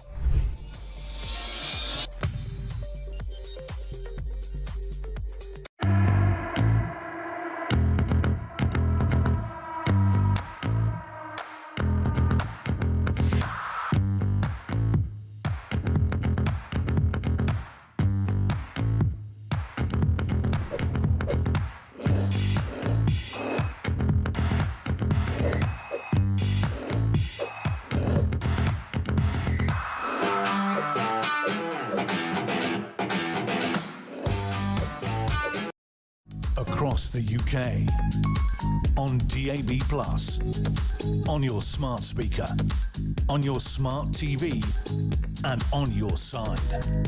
This is Talk. Welcome back. I'm still with author and political commentator Rakib Ehsan, Dr. Rakib Ehsan. Rakib, this is a disturbing story. It just indicates that the rape gang scandal just keeps on getting worse. I just genuinely hope that when they finally have this national public inquiry, that it's a proper one, because we need to know the facts, and the estimated 250,000 victims, vulnerable young white girls mainly, many of them underage, they deserve justice. But this element of it is particularly troublesome, particularly worrying. It concerns the coppers, the police investigating the rape gang scandal, who used the opportunity to allegedly rape the victims, telling some of them allegedly that if they didn't comply with their sexual demands, they'd take them back to the rape gangs. Quite a few coppers were accused of that, especially in Rotherham. 5 grooming gang victims have made these allegations. South Yorkshire Police is investigating. Now, these allegations were made 10 years ago. Not a single copper has been brought to justice. Not a single charge. 3 arrests have been made, but no charges. Now, the MP, Nick Timothy, says that Yvette Cooper has been blocking an independent investigation into these allegations of rape by police officers. She says that South Yorkshire Police should effectively mark its own homework. Nick Timothy and others say, no, must be an independent investigation. And you have to say, if it's 10 years on and no cop has been charged, and these girls are still saying, listen, they did this, then it does look like there's a kind of a lethargy going on here. What Nick Timothy wants is, and this is what Yvette Cooper, the Home Secretary, stands accused of blocking, is an investigation by the National Crime Agency, which will be an independent, external investigation. She said no. Nick Timothy says, he's a former number 10 chief of staff, by the way, he said, it is harrowing that 10 years after allegations of rape were first levelled at police officers, not a single one has been brought to justice. These are claims of child rape in police cars and dealing drugs used to coerce victims. This could not be more serious. Forces cannot investigate themselves. Yvette Cooper must reconsider her position. Given that nothing's happened in a decade, I think Nick Timothy's got a very good point. These people this police force should be investigated externally. We're talking about mainly Rotherham. This is where all this went on, which was the epicentre of the rape gang scandal. But this is worrying, isn't it? This is disturbing. It's hugely worrying, and I think that you saw the Labour government, before Baroness Casey recommended that there should be a national statutory inquiry into grooming gang activity, there was this talk about having these locally led inquiries, which in my view is essentially local institutions marking their own homework. That was the risk. And I find that to be a completely unacceptable option. That's not the way to go about investigating the problem. Now, I've talked about a national statutory inquiry where we determine public sector accountability for the gross mismanagement of grooming gang cases. But I think the crucial thing now, we have to explore the possibility of public officials and the possibility of police officers actually directly participating in grooming gang activity. And I think that's the real thing here. We're not talking so much about the failure of accountability, dereliction of duty. It's far more severe than that. We're talking about forms of collusion and direct participation. And I think that is absolutely remarkable state of affairs. And you can only truly investigate that independently. Yes. You cannot trust public institutions who would have been culpable, or indeed you have even the possibility that members of police forces were either colluded or may have even been involved in these heinous crimes. The idea that they will investigate their own performance on this front is truly unacceptable. Yeah, as I say, 10 years it is since these allegations were made by 5 of the rape gang victims, and it could not be worse. These are young girls who finally were listened to by the police, because of course for many years they weren't. And if you like, they ran crying to the coppers saying, we're being abused by these rape gangs. And some of these coppers are charged or accused of saying, well, I'm going to take you back to those rape gangs unless you do what I want you to do. Comply with my sexual demands. It doesn't get worse than that. And at the very least, I mean, you know, we don't know the veracity of these claims, but I can't imagine girls would just make this up. But at the very least, these are very serious accusations that should have been investigated extremely vigorously, as you said. Absolutely. As you said, externally. And yet, Home Secretary Yvette Cooper has blocked an external investigation. And it just sort of feeds in, doesn't it, Rakib, into this picture that Labour all along has been reticent to look into the rape gang scandal too much, too deeply. They got dragged kicking and screaming into a national public inquiry. As you said earlier, they said, no, we don't need one of those. Well, this is the worst sexual scandal, sex crime scandal in British history. We need a public inquiry. But again, you know, why is Yvette Cooper blocking an investigation by the National Crime Agency? It's strange, and I think it's suspicious. For me, I think it's very suspicious. In my view, I think there's been a reluctance, especially when it comes to the Labour government, in terms of committing to a national statutory inquiry. And I think we have to still see how that is actually conducted in terms of the actual the terms of reference. And to what extent does it truly get down to the nitty-gritty of determining public sector accountability, but also investigating the degree to which public officials were involved in forms of collusion or indeed direct participation in grooming gang activity? I'd have to make the point with Rotherham.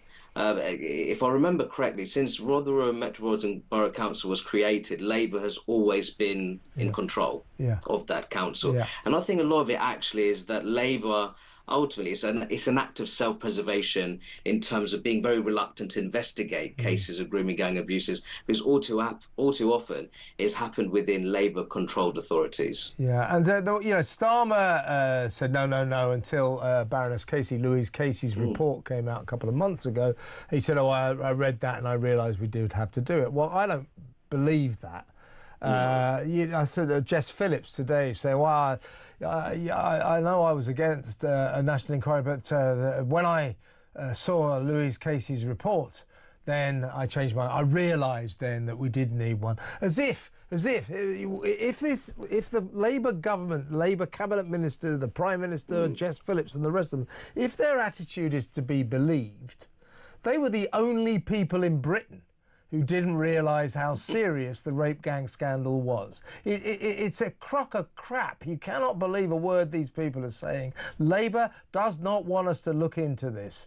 No. They've been forced into it, and you're right, Rakib, when they do finally announce when this public inquiry is going to start, we got to be very careful with the parameters, haven't we? Absolutely, absolutely. I think the one thing that this can't be is an establishment stitch-up.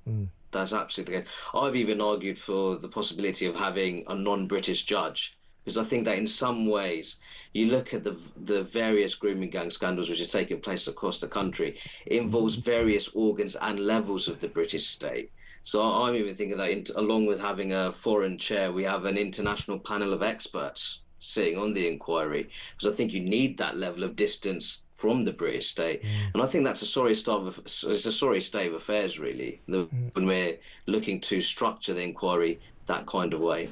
And just to get back to the essence of what we've been talking about here, I'm calling on South Yorkshire Police and indeed the Home Secretary, Yvette Cooper, to let the National Crime Agency launch an external investigation into exactly what went on here, because we have a number of coppers accused of the most heinous crime. Absolutely. The most heinous crime, and 10 years after these allegations have made, nothing has happened. No one has been charged. Kevin, let me make it very clear. I think that there are public officials who are currently in this country, they should be facing criminal prosecutions over these grooming gangs abuses, absolutely. And at the very least, loss of their current public position and loss of pension entitlement. But I think what's very clear here, it's not just about determining public sector accountability anymore. It's actually investigating forms of collusion and the possibility that we've had public officials, including police officers, public servants, who may well have directly participated in the most heinous of these sexual crimes. It's dreadful, Rakib, but very good to talk to you. Thank you so much for your time. Dr. Rakib Ahsan, author and political commentator. We're going to go straight to break now. When we come back, Sharon Davis, Olympic legend, will join us to discuss this extraordinary story about a 14-year-old girl goes with her mum to Marks and Spencer's. Yeah, first it's a mum and daughter experience. It's her first bra fitting. Who comes over at the lingerie department of Marks and Spencer say, "Can I help you there?" It's a 6'2" bloke in a dress, a trans woman. The mother's furious. The daughter was traumatised. Marks and Spencer's have made no statement saying that they will ensure nothing like this ever happens again. They'll be wittering on about inclusivity. This madness has got to stop, hasn't it? Sharon next. Stay tuned.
across the UK.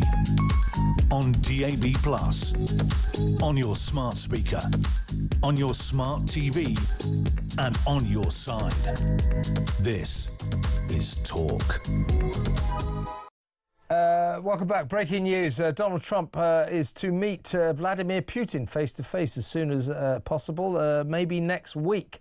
That is the New York Times reporting that. So possible face-to-face meeting between Donald Trump and Vladimir Putin next week, presumably to try to sort Ukraine out. Good luck with that. Breaking news there. Anyway, let's move straight on, and a warm welcome to my next guest, my esteemed next guest, Olympic Olympic swimming legend, Sharon Davis. Welcome, Sharon.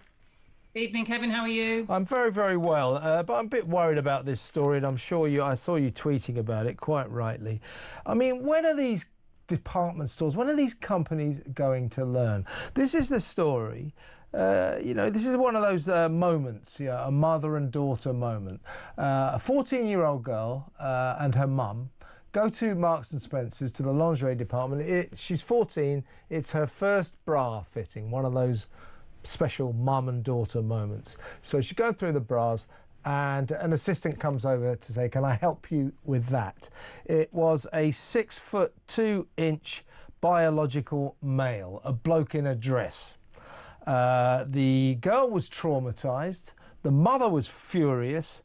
Marks and Spencer's, M&S, has apologised, but actually made no commitment to ensuring that anything like this will ever happen again. They say, basically, we regret this is what they wrote to the mother and daughter, to the mother. We deeply regret the distress your daughter felt during her visit to our store. We understand how important this milestone is for her. We are truly sorry that it did not go as you hoped. And then they go on to talk about inclusivity. And the importance of inclusivity for, let's read this out. We want our stores to be inclusive and welcoming places for our colleagues and customers. We have written to this customer and explained that our colleagues typically work across all departments in our stores, and customers can always ask to speak to the colleague they feel most comfortable with. How about this, Sharon? We'll make sure that no 14-year-old girl trying on her first ever bra will ever be served again by a 6'2" bloke. How about that? Yeah, I mean, it's well over 100 days now since the Supreme Court ruling, which made it absolutely clear that human beings cannot change their biological sex, and sex means biological, male or female. So really what is very frustrating is that, it's not the funnest thing in the world, is it, to go and have your first bra fitting? Not that you would know, Kevin, but it's not, And so you're quite intimidated by the whole thing anyway, and quite nervous about it. And the last thing you want is to actually then be faced with someone who, they didn't know that person wasn't going to follow them in and then do their bra fitting or anything else. They just we're confronted by a 6'2" male in a dress saying, "Can I help you?" And what I think is really important is we just have to understand that a trans-identifying male is a subset of males and remains a subset of males. And whether that's in sports, whether that's in prisons, whether that's in bathrooms, we need to make sure that men's spaces are made safe for non-conforming males, because they are still males, and that female spaces are free from any males, however they want to identify. And that person has every right to wear whatever they want to wear to work. But then it should be made absolutely clear to them that they are not in a women's lingerie department, because they would not, enable a man to do that. And that's what they're enabling. They're enabling a male to go in there and intimidate young females and other females too, right? Not necessarily just 14-year-olds. A lot of older ladies go and buy their bras in Marks and Spencer's as well, and they don't want to be served by a 6'2" man dressed up in women's clothes. And that's what they are. They are males taking on the role of women, which is about clothes and makeup. And being a woman isn't just clothes and makeup, and that's what's so demeaning, really, to women. Even I know that, Sharon. Even I know that. There's no man in the world that can tell me they know what it feels like to be a woman, because what they're doing is they're dressing up into society's version of a woman, what they think a woman is. The only person that ever knows what a woman feels like is a woman, unfortunately. And I'll tell you what I find particularly disturbing about this particular story is, you know, I may be being a bit unfair, but you know me, I'm always unfair. Seriously, I think that this guy got off on it. I mean, he's getting off on it. It's a sexual thing for a big bloke to go, let me you know, help you put that bra on. It's really uncomfortable, don't you think? Well, we'll never know that, but the risk is that they do. And so, you know, what I find extremely frustrating is that this man's feelings were put in front of the feeling of all the women in that lingerie department, including 14-year-old girls.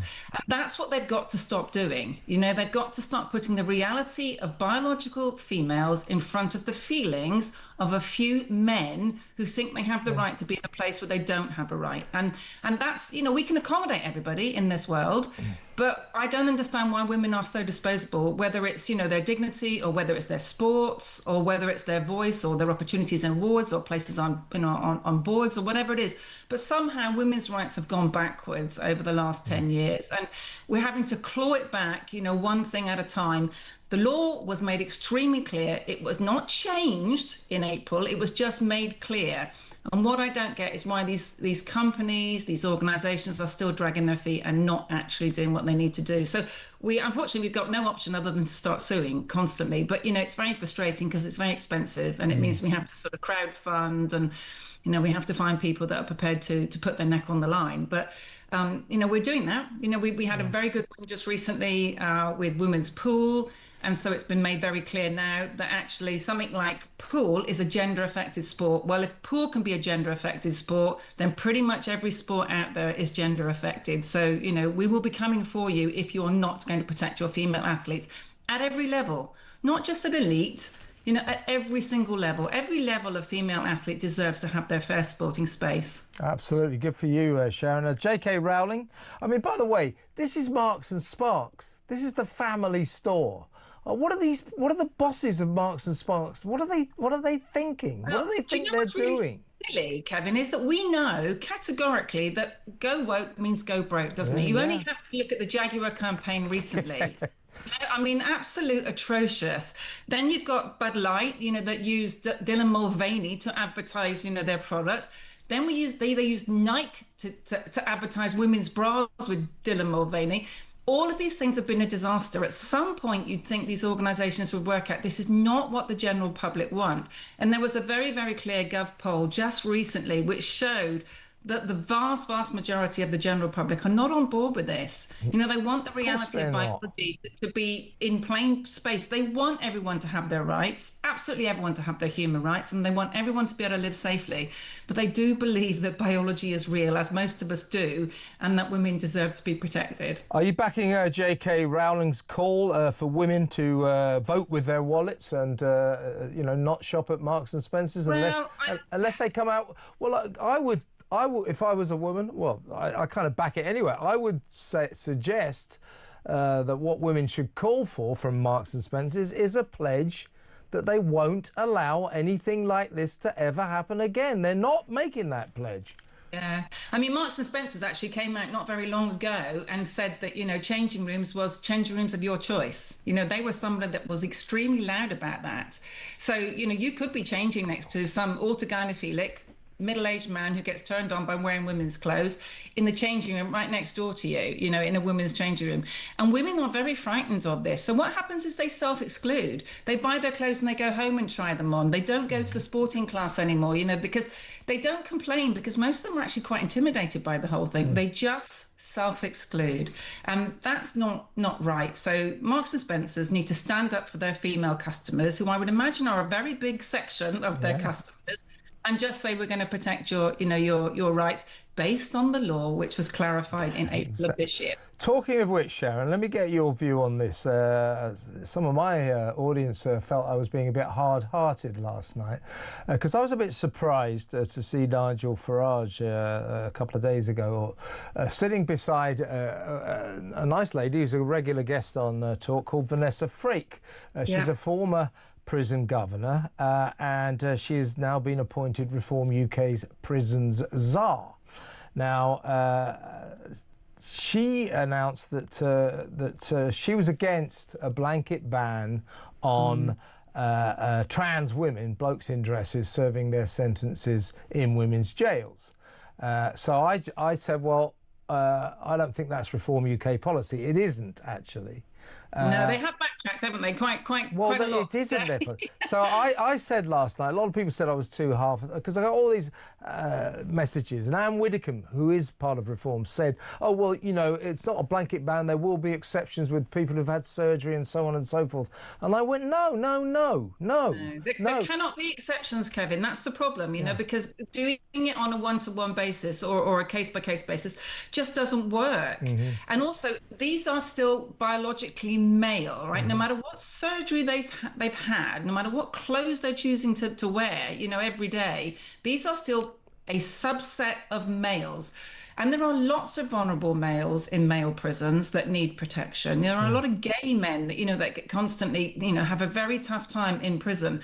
So there is no reason why they cannot protect those vulnerable men, including trans-identifying men, in the male estate. That's what they should be doing. I don't believe that you can make any exceptions. I think you have to just be absolutely hard-lined. Otherwise, it becomes extremely grey and extremely difficult to actually police and, you know, and to do it correctly. So, yes, find ways of protecting vulnerable males in the vulnerable prison state. And the other thing, you know, if you're a male trans-identifying male, the most sensible thing to do not to have that problem, don't commit a crime. Don't commit jail-worthy crimes. So you're with me then, unequivocally.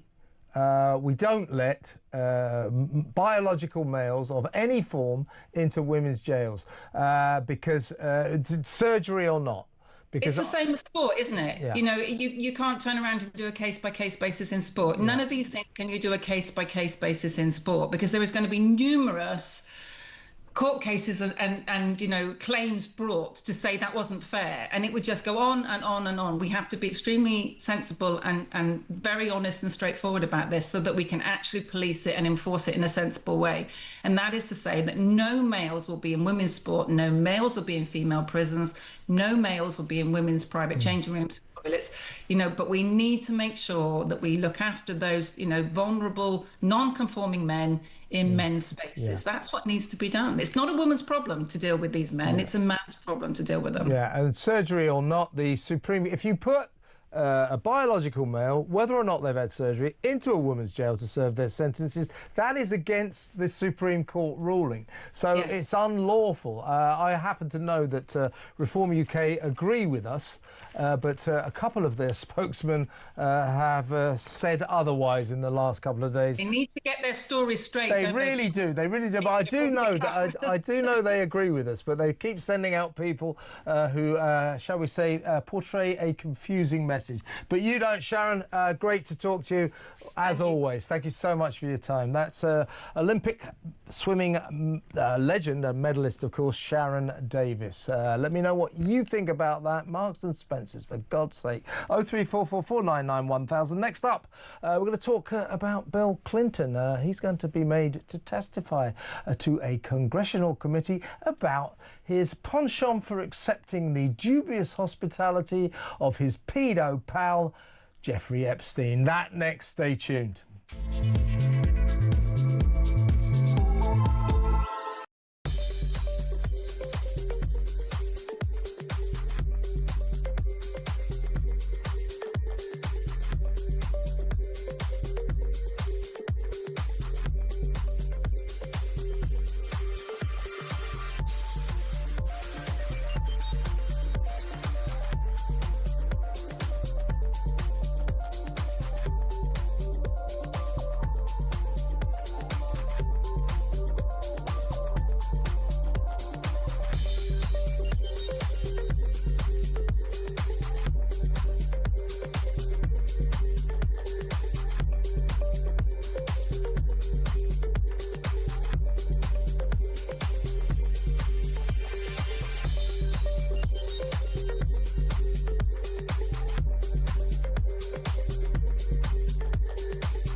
This is a guy who spent all of his time voting against measures that were going to toughen up our immigration system. This is a guy who was campaigning against the deportation of foreign criminals. And surprise, surprise, he's in charge of this country. He's in charge of our immigration system. He set up a scheme that's going to remove 1 in 17 migrants. It's basically a really crap raffle, isn't it? 17 if you come across. One of you might be going back. But of the one that might be going back, it sounds like France might be able to cherry pick which one might go back.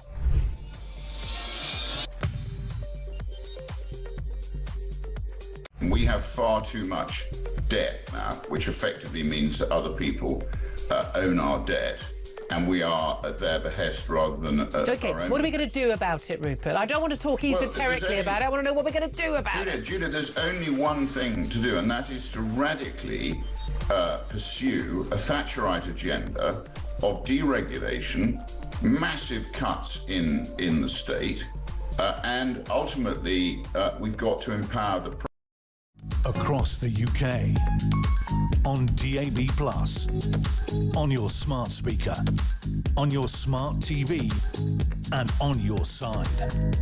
This is Talk. Right, let's go straight to my next guest. We need to talk about Bill Clinton and the congressional investigation into the, and I quote, horrific crimes of Bill's pedo pal Jeffrey Epstein. First up, though, Greg, welcome to the show, by the way. Greg Swenson, of course, of the Republican Overseas Organisation here in London.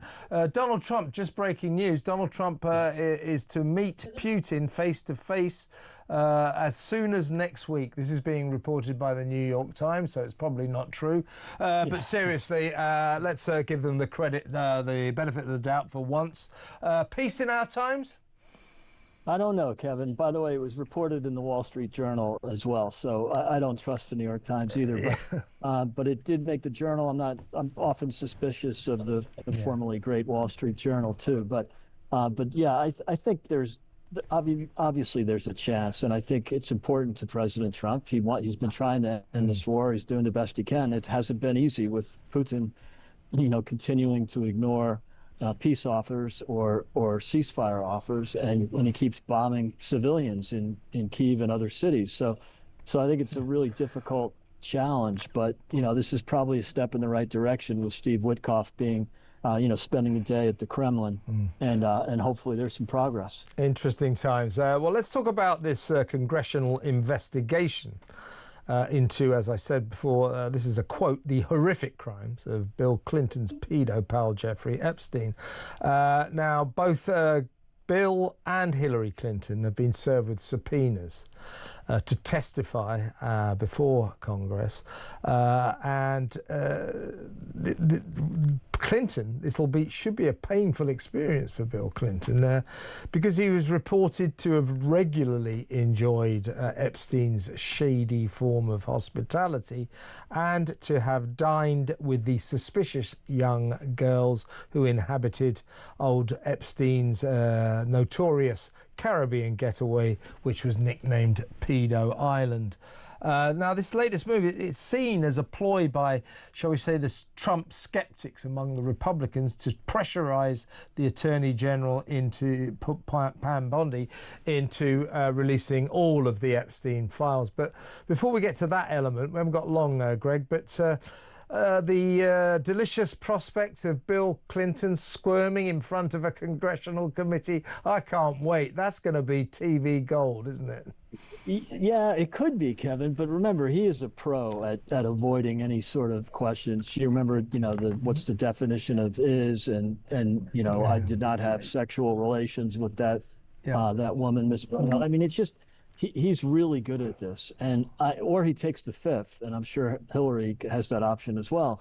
I don't know that she's got any real downside, but I think that he has some serious downside, and this is another opportunity for, just more exposure of the files. I mean, at the same time that the congressional committee subpoenaed Bill and Hill, they also subpoenaed the information from the Justice Department. So it's interesting that Republicans are doing this, and I'm not sure what the outcome will be, but we'll see. I mean, as I said in my intro there, these are obviously Trump skeptics among the Republicans, and indicative maybe of a lot of these MAGA people who still are upset that Trump has not come good on his promise to release all of the Epstein files. I mean, this is an ongoing problem for Donald, isn't it? It doesn't seem to be going away, Kevin. And I think, you have, as you mentioned, you have the MAGA wing that's disappointed. They heard the promises in the campaign. And then, of course, you have the Democrats, and they're actually demanding it. Now, I think they're doing it just to harass President Trump, which they consistently do. Yeah. And remember, they had the files for 4 years when Biden was president. So, there's probably a reason they did not release them. And maybe it has something to do with Bill Clinton. We'll see. Yeah. So Donald, he was up on the roof, wasn't he, at the White House? Was it yesterday or today? Going to check this new ballroom, and he broke out into a fit of dancing. I mean, he's an unusual president, isn't he? He is, and it's just so refreshing. I mean, he's for someone that the maniacs on the left always criticize as being a liar and not or dishonest. He's actually the opposite. He's completely candid and completely transparent. So, he's got this sort of political gift, and he's really good at it. So he's up on the roof. We're just looking at the footage now. He's up on the roof, and the press corps are down on the grass outside the White House, and they're yelling at him, "Mr. President, sir, what are you doing on the roof?" And he goes, "I'm just taking a little walk." And then he starts dancing, but he's going to check this new $200 million ballroom that they're building. That seems like quite an extravagance, doesn't it? It does. It's all privately funded, by the way, so there's no taxpayer money going to this. And I've been told it's pretty tasteful, which is not necessarily, the normal assumption. And so with Donald, right, it's got a lot of time for Mr. Trump, but not much time for his taste in decor. That's right. And so this, I've heard, just from reviews that I've read, it's very tasteful and looks great. So, good for him. He's trying to bring a little bit of excitement back to the White House. Indeed. And to go back to Ukraine and this potential meeting between Donald Trump and Putin, I mean, I think Trump, he genuinely is a peace pursuer. He doesn't like war. That said, going into the lion's den to talk to Putin, I mean, he's a glutton for punishment, because you know what will happen? They'll have 2 hours of speech, of talks. Trump will come out and say an absolute triumph, and then the next day, Putin will carpet bomb Kiev again, won't he? Yeah. Look, I mean, obviously he cannot be trusted. It's beyond trust but verify. It's don't trust and definitely verify. So we'll see. But look, the president is unorthodox. He'll try different things, and most of the time it works. And I think the other key here, Kevin, is this guy named Kirill Dmitriev. He's the special envoy from Moscow, and he's got a good relationship with Steve Witkoff. Okay. And he's very pro-Western and very pro-U.S. He's the one that's pushing Russia. Well, let's hope that these talks work out. Greg, got to go, but good to talk to you as always. Greg Swenson there. When we come back, Mike Neville, another copper on police matters.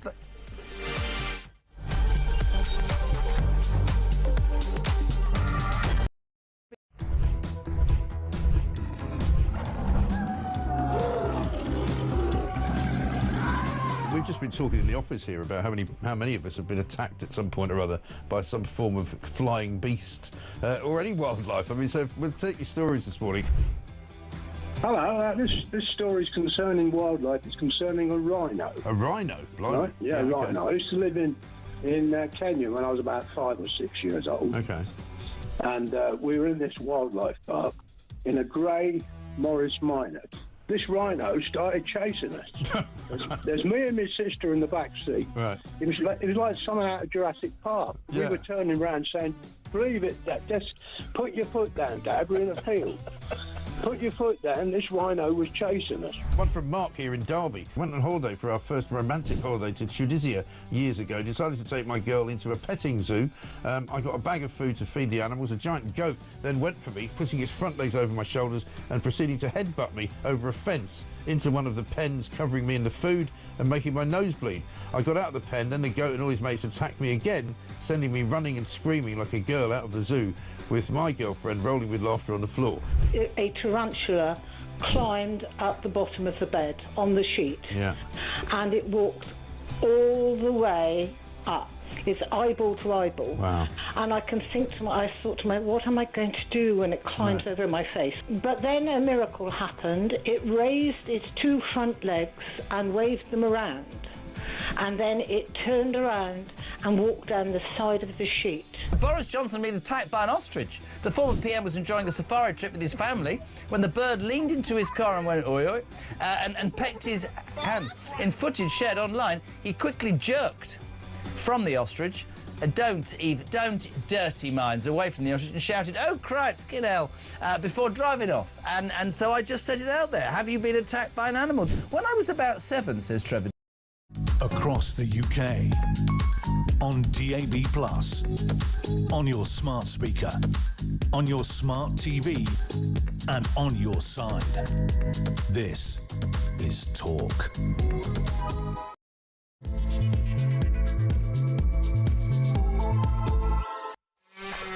Welcome back. For the next 20 minutes or so, I'll be in the excellent company of former Met Police detective and another former Met Police detective we love.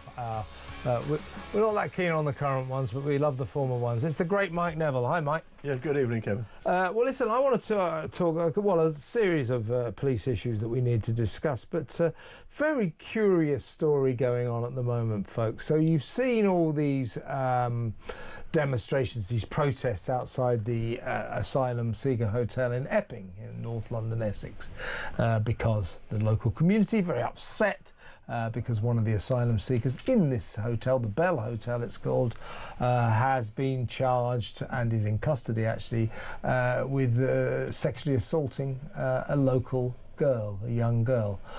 So he denies the charges, he's in custody, but the local community are understandably upset. Now, lots of you've got factions coming in. Obviously, you've got the far left and far right coming in. Mostly these demonstrations, though, are the local communities. They're mothers, fathers, they're people who are worried about safety on their streets. But you've got these interlopers. Anyway, there's this footage, right, of a couple. They're not escorting them. They're just, shall we say, marshalling these demonstrators. They look like interlopers, the people who've shipped themselves in, wearing masks and things like that. And they're going along. And this copper can be heard. Well, he's allegedly heard shouting something like, look at the fascists! Get the fascists over there! Get the fascists out of the way! The fascists! Right? So people go, hang on, this is a serving copper. He shouldn't be calling demonstrators fascists. He's rather displaying his political inclinations there, isn't he? Essex Police, it's them again, you know what they're like. They have issued a statement saying, no. He wasn't shouting fascists at the crowd, at the marchers, at the protesters. He was shouting flashes. And I just read a story in the Metro, London newspaper, saying all these protesters, they thought they heard a copper shout fascists, but no, they got it wrong. It was flashes. Why would he shout flashes? Well, Kevin, I've no idea, really, because I saw this footage and people are saying, it's this flashes thing. But the only time I've ever heard the word flashes in a policing context is like dirty old men in Max, indecent exposure. Yeah. And it seems a very strange word to use, in the sense it could be misinterpreted. And when the people saying these things, the filming these things, they sort of said to the other officers, what was he saying there? No one said, oh, no, he said flashes. And I don't understand what flashes means. If you're going to say, keep your eyes out left and right for bother, trouble, or something like that. But it seems a very unwise word. And I get the impression he might have... Was he trying to be humorous? Was he trying to be flash in that sense? Flash in the sense of saying a daft word? But it just, once again, what it sums up to me, whatever the man said, whether it was flashes or fascists, whatever... All the report... It's an important distinction. Yeah, there is an important distinction. But what it sums up to me is that people are prepared to believe what it was said, and it just shows the lowering of trust and confidence in the police. And I keep saying this time and time again. I was proud to be a Scotland Yard detective. British policing was seen in the best in the world, the most fairest in the world, and it's come to the point where people think whatever they've heard here, and it's just really bad. Well, we were just watching the actual footage in question. Are we able to play that with its sound? And we're going to play it with some sound, and you can make up... well, we will play some in a little while. With a bit of luck, we'll play some footage of that, and so we can listen to it. Can we play that? Okay, let's. You make up your own mind. Maintain the line, please. Alex, second line back here. Line up and keep it tight. If you see any flashes left or right, you deal. Who's the fascist officer? Did you just say if you see any fascists? I heard that. Officer, you said any fascists. He said if you see any fascists. Stay back a little. Officer, mate, whose side are you taking? I'm meant to be impartial. You just said if you see any fascists, then... Bloody hell, the officer literally just said if you see any fascists left and right. So you kind of see...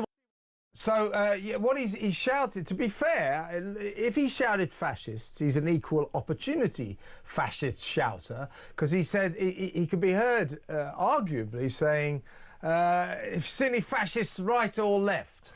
Well, I think he's more talking about the road. Is he talking about... Yeah, OK. rather than political viewpoints. I just was thinking, I was just trying to be fair there.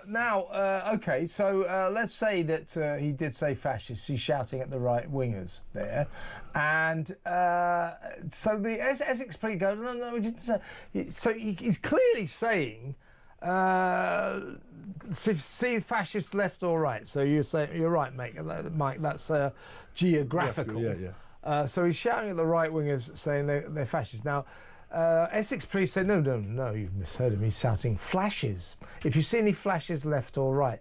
Now, what they've said is that's a shorthand for flashpoint. I mean, you guys can make up your own mind. Well, I was in the military police and the Metropolitan Police for a total of 33 years, and I've never heard that word ever used. So flashes. Apart from, as I say, dirty old men in Max. Yeah. So, what do you reckon? Was he shouting fascists or flashes? He denies it. The Essex police deny it, and he's an officer of the law, so he'd never lie, would he? Hey, what do you think? 0344 499 1000. Let's get back onto the business of whether or not the ethnicity of people, men charged with rape, should be revealed to the public. What's your view on that, Mike? I think that the police have to tell the truth, and there's two critical moments in this. One, we see the reaction to the Southport Axel Rudakabana, the attempts by the authorities, the government, the establishment, to cover up the facts, to create a false narrative, Cardiff schoolboy, and all this sort of thing. And then we get to the point where we go to the incident in Liverpool where a man has been charged where a car collided with a number of civilians during a football match celebration, and the Liverpool police, the Merseyside police, within a couple of hours had said it's a white man. So there's two critical moments there. So at the moment, and we had all this thing from the Prime Minister, Keir Starmer, saying they weren't allowed to tell the truth about Axel Rudakabana because it would have been contempt of court. We could have some impacted on the trial, which everybody, whether police and the journalists, we all knew was utter rubbish. Yeah. But once the key moment came, once the Merseyside police did what they did, they have now set that precedent. And what's resulted, and Andy Cook, the former Her Majesty's Inspector of Constabulary, has said this, that all you'll do know is that if they don't tell you who has done it, they will. People assume it's a non-white person. And what's happening now, of course, we live in a world now which is far different from 20 years ago when you could have all these rules and regulations. We're in a world of social media now. So if you leave a massive gap, boom, the gap is filled with people filling in the story, and sometimes that's a false story and rumours get put around. And so it would be far better if the police told the truth. The trouble is, Kevin, the truth is awful. The truth is not what the establishment want to hear. The truth is that ethnic minorities are responsible for a lot of crime. For a disproportionate amount of sex crimes. That's very, and we know from the facts, Afghanis are 20 times more likely than your average Brit to commit crimes. And so the truth is dreadful, and the truth goes against everything that they believe in. And this is interesting. So there's a sort of police watchdog. They're called the Inspector of Constabulary. So His Majesty's Chief Inspector of Constabulary is a guy called Sir Andy Cook. He has added his voice to saying that the police should be transparent about the backgrounds of suspects of serious crimes. Mainly we're talking about sex crimes here, because that's why, as we were discussing earlier in the show, that's why we've had all these incendiary atmospheres all over the country, because local communities are either accurately discerning that local asylum seekers are responsible for alleged rapes, have been charged with rapes, have been arrested for rapes or sexual assaults, or inaccurately. It doesn't really matter.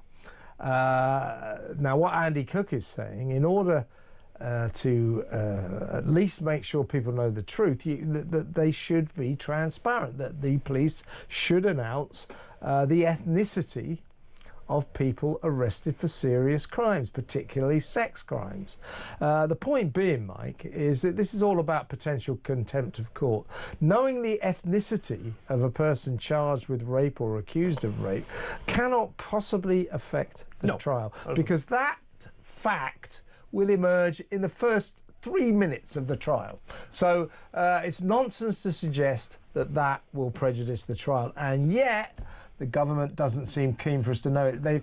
So you've got Starmer making the right noise. Oh, the police should be more transparent as possible, which is a very nebulous thing to say. And then Yvette Cooper, the Home Secretary, is far more forthright. She said, yes, the public do have a right to know this. Now we've got Andy Cook saying it as well. And yet we learnt today, we covered this story earlier, but I'm interested on your take. We learned today that while they're making all the right noises, the Cabinet may well delay by weeks or even longer getting this new system into action because they're waiting to deliberate on external advice.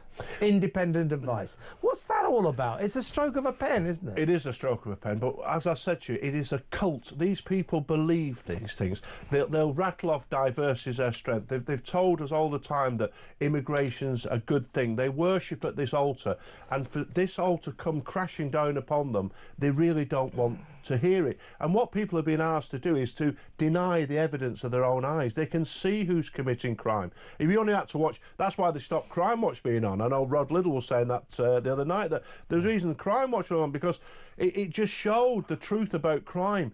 I was responsible, years ago, 95, as a young PC, I produced a report saying 70% of street robberies in London are done by young black men, which I gave to the Commissioner. Sir Paul Condon released those stats, and the establishment attacked him because they want to hide the truth. And the truth is, as I say, it's so dreadful. And the best statistics I've had is this. In 1951, there were 8 million people in London and 214 robberies were reported. 214. 2023, 30,000 robberies reported. What is the difference in London between 1951 and now? And we can't get away from the fact that some people have come to this country, kind of cultural makeup, where violent, where sex assaults are accepted, where women are third-class citizens, and knives and guns are, and this is what's been brought upon us. This is what I think. I think that the government, while realising that people are going, hang on, we've got a right to know. We've got a right to know. If people are being raped in our community, we have a right to know the ethnicity, the background of the people accused of committing those rapes. Government going, yeah, you know, you got a point. Incredibly, until now, or as things stand, it is national policy not to reveal that. Warwickshire Police were following national policy when they refused or did not reveal that two men charged, they deny the charges by the way, two men charged with the rape of a local 12-year-old girl in Nuneaton were local Afghani asylum seekers. They didn't tell the public that. Of course, the public have a habit of finding these things out. And when they find out that these kind of secrets are being kept from them, they get very, very angry. And we've just had another case that I've read out earlier. This is shocking. Another case that proves that or underlines the fact we have a right to know these things. It's a shocking case. Started in the Inner London Crown Court today. It's the case of a 43-year-old, I think he's 43-year-old Pakistani asylum seeker charged with the multiple rape, the repeated rape of an 8-year-old girl. He's got an Urdu interpreter. He doesn't speak a word of English. Again, the local community did not know about his ethnic background. So the government say, yeah, we're going to start telling you this. And yet they're coming up with excuses not to tell us. I'll tell you why, mate. Because they think if we find these things out, we'll all have a riot. Well, this is the problem. And there's also an operational impact, because on Saturday, early hours of Saturday morning, there was a sexual assault of a woman in the middle of Devon. It's been got this. That's 3-4 days ago. The police have said, "Oh, we need some footage. We need any dash cam." There's no description of the attacker. Why aren't they putting out a description of the attacker? Because we would then be able to assist the police and say, yeah, we saw somebody who looked like that. So all the time. But I just think the key thing at the moment is votes. The Labour Party have realised they're in big, big trouble. Yeah. Last year, Starmer came out, all right-wing thuggery, arrest these people, blah, blah, blah. And that was there. We hear none of that rhetoric. No, none of that rhetoric. No, we have Angela Rayner saying we'll listen to people. If politicians believe in everything, but they their key aim is to get voted back in, and they realise now this immigration, the people seeing the boats, they're seeing the crime, it is out of control. And they're going to lose badly if they carry on letting it go as it goes on. And it's more than just national police policy not to reveal the ethnicity of rape suspects. It's a deliberate attempt, often by the authorities, by the police, by local councils, to throw a veil of secrecy over the true nature of the suspects, the potential culprits of these horrific sex crimes, because they don't trust us with this information. In Portsmouth, there was a full investigation after councillors and local officials were told there's been a rape of a local woman. By all means, you can talk about that, you can tell people about that, but don't for God's sake tell them that the man accused of this horrific rape was a resident of the local asylum seeker hotel. It's actually called the Southport Beach Hotel, the Royal Beach Hotel in Southport. So same deal in around the country. That it isn't just it's a policy, a national policy. It is that the authorities, that local council, the government doesn't really trust us with this information. It doesn't trust us to know that potentially the rapist or the sexual assaulter in our midst is an asylum seeker. Well, let's not forget that the Labour government three-line whipped all their MPs to vote against a national inquiry into the scandal of the paedophile rape gangs, which were Pakistani Muslim men, particularly in the north but elsewhere as well. Let's us never forget that people sat there who say they care about children, and they voted against that. And I was reading the scandal. I was listening to Simon Danzak, the previous... Simon, yeah. So a good guy, Labour Rochdale MP in Rochdale. Yeah. And what struck me, Kevin, he said as an MP for Rochdale, he wanted to reveal this. He was pulled in by the chairman of the Parliamentary Labour Party, a man called Tony Lloyd, and basically told, keep your mouth shut because you're going to cost us votes. This man, Tony Lloyd, was knighted, and worse than that, He was the police and crime commissioner, later in charge of the Manchester police. So the man in charge of the police was telling an MP to keep his mouth shut about child rape because it could lose votes. That is the absolute scandal of this. Yeah, and that, and also the fact that Keir Starmer and his gang, as they proved last summer, Southport and the other riots, they don't trust us with this information. Keir Starmer directly presided over the veil of secrecy thrown over Axel Rudakabana. We were told he was a lad from Cardiff whose family moved north. We were told he was a Christian. We weren't told that when they raided his house moments after that horrific Southport dance hall attack where he killed 3 little girls, we weren't told that they almost immediately found in his family home mountains of ricin poison, enough to kill thousands of people, and an Al-Qaeda manual. We weren't told it to the extent that they carefully didn't charge him for 3 months for that. So they kept us in the dark. Keir Starmer did it last year, and I think they're going to do it again. They want to carry on. They don't trust us with this information. We're grown-ups and we deserve this information, don't we? Well, I've actually asked, and under the Freedom of Information Act request, I asked, when did the Prime Minister know that ricin and Al-Qaeda handbook had been found? They're refusing to tell me this. They're refusing to tell me. I know when he knew. Day one. Day one. He would have known. This is not...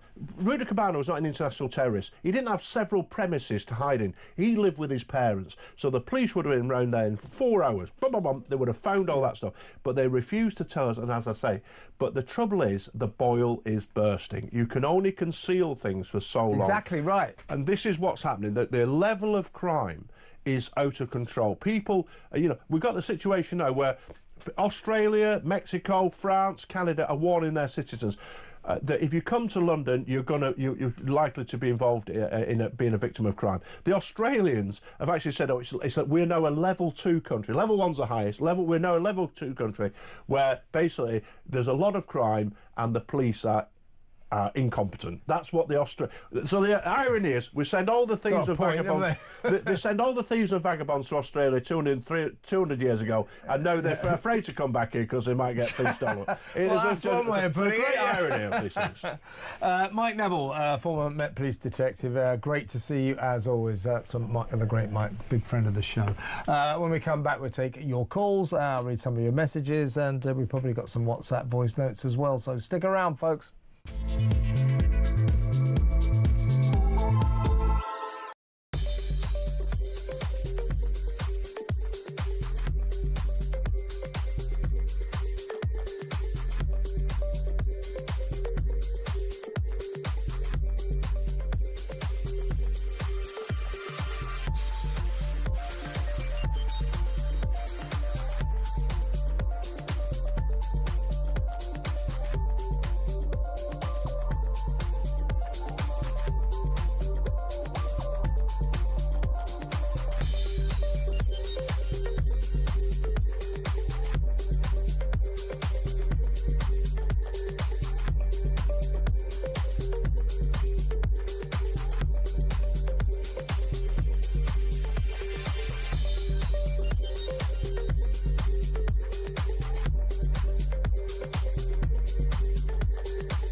Sector. But as a result of this kind of behaviour from the British government and the Canadians and the French, Hamas walked away from the ceasefire table, which is why yesterday we had hostage families saying that the reason the hostages aren't back it's because of the Western governments who are rewarding Hamas.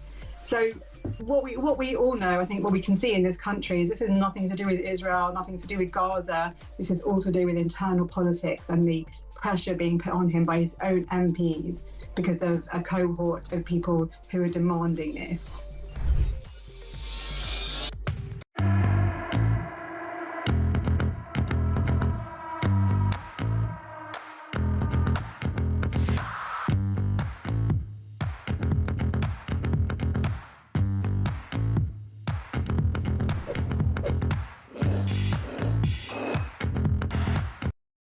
Across the UK, on DAB+, on your smart speaker, on your smart TV, and on your side.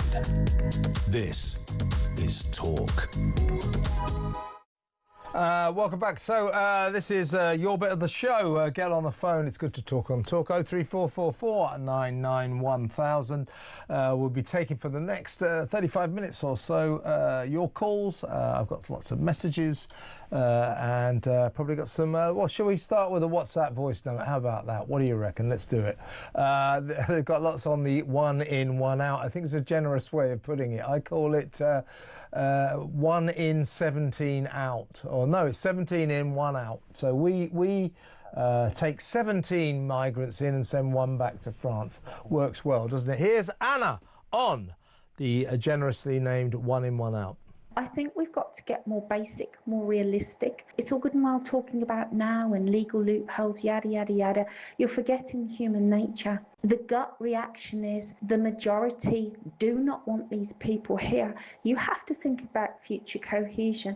There isn't going to be any. We're just going to build up a little bit of protest, lead into civil unrest. That will lead to a war on the streets. This is what's going to happen. Very good. Yeah, I mean, I think there is a rising tide of unrest. It's disturbing. I mean, this migrant crisis, asylum seeker crisis, is spiralling out of control, and the people are getting extremely agitated about it. So Anna's making a good point there. So we don't encourage it, we don't want it, we don't relish the idea of civil disobedience, civil unrest, but there is no getting away from the fact, the spectre of it is rising. It's haunting this country right now. So if only the government could do something about this crisis, that would be nice, wouldn't it? But no, they can't do anything. They just come up with stupid plans like 1 in, 1 out. Yeah, that's going to work, isn't it? Absolutely doomed to guaranteed failure. 100% it isn't going to work because as a deal, it absolutely sucks. It's ridiculous. Right, let's go to the phones. Let's talk to Julian in Hampshire. Hello, Julian. Hi there. Evening, Kevin. How are you? I'm all right, mate. What would you like to say? I would just like to say that the government, for me, has got 2 priorities. Number 1 is protect our borders. Number 2 is to spend taxpayers' money correctly. And I don't think they're doing either. I agree with that. I think a lot of people would agree with that. I know we've only got 70,000 or whatever we've got in our army, but why aren't they on the south coast? Why isn't the Navy down there?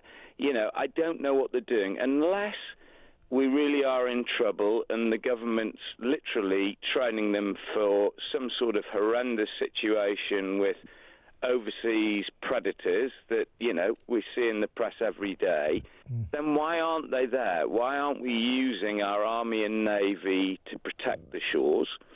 And on top of that... What would they do, though, Julian? I mean, the Navy, I believe I'm right in saying they've made it very, very clear that they're not prepared to turn migrant small boats around mid-channel. So they won't do that. They say it's dangerous. I've never quite understood that principle, by the way. Seems to be...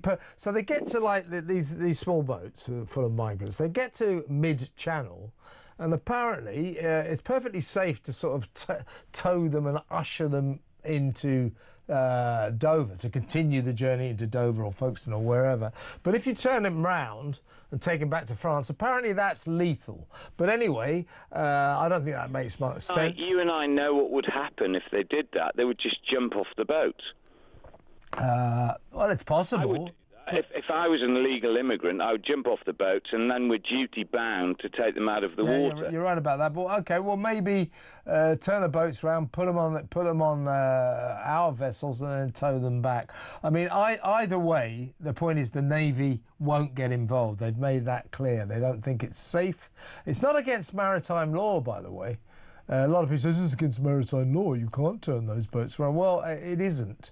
But I accept from experts that there may be a safety element involved. So the Navy won't do it. So what would they do what would the Army do? I just have them on the beaches so that at least we can get hold of these people, because if I was coming in the dinghy as an illegal immigrant, I would just get on the shore and run for it. Well, would you? Would Yeah. you? Well, that way you miss out on your chance of a 4-star hotel, free food, 50 quid a week, free doctors, free dental care, and free lawyers to fight your case. Why would you run away from that? So therefore we go back to the absolute initial problem, which is the carrot and the stick. We've got them such a big carrot exactly that we can't even control we don't have deterrents, Julian. We have enticements. We have encouragements. This is what Macron says. One of the few statements I've ever agreed with Emmanuel Macron is when he said it's just ridiculous. You are offering these people so much. You are so over generous. No wonder they keep coming across the channel. He's right. So then we have the next problem. Yeah. They come in, they're enticed to come in, and they're out reproducing our native population. So it's only a matter of, a decade, 2 decades, before literally we are not the indigenous population, we're the population that was here originally, but they become the majority population. I heard one of your speakers, I can't remember who it was, but he said when he was born, I think it was your police chap. Mike Neville, I think, just now, yeah.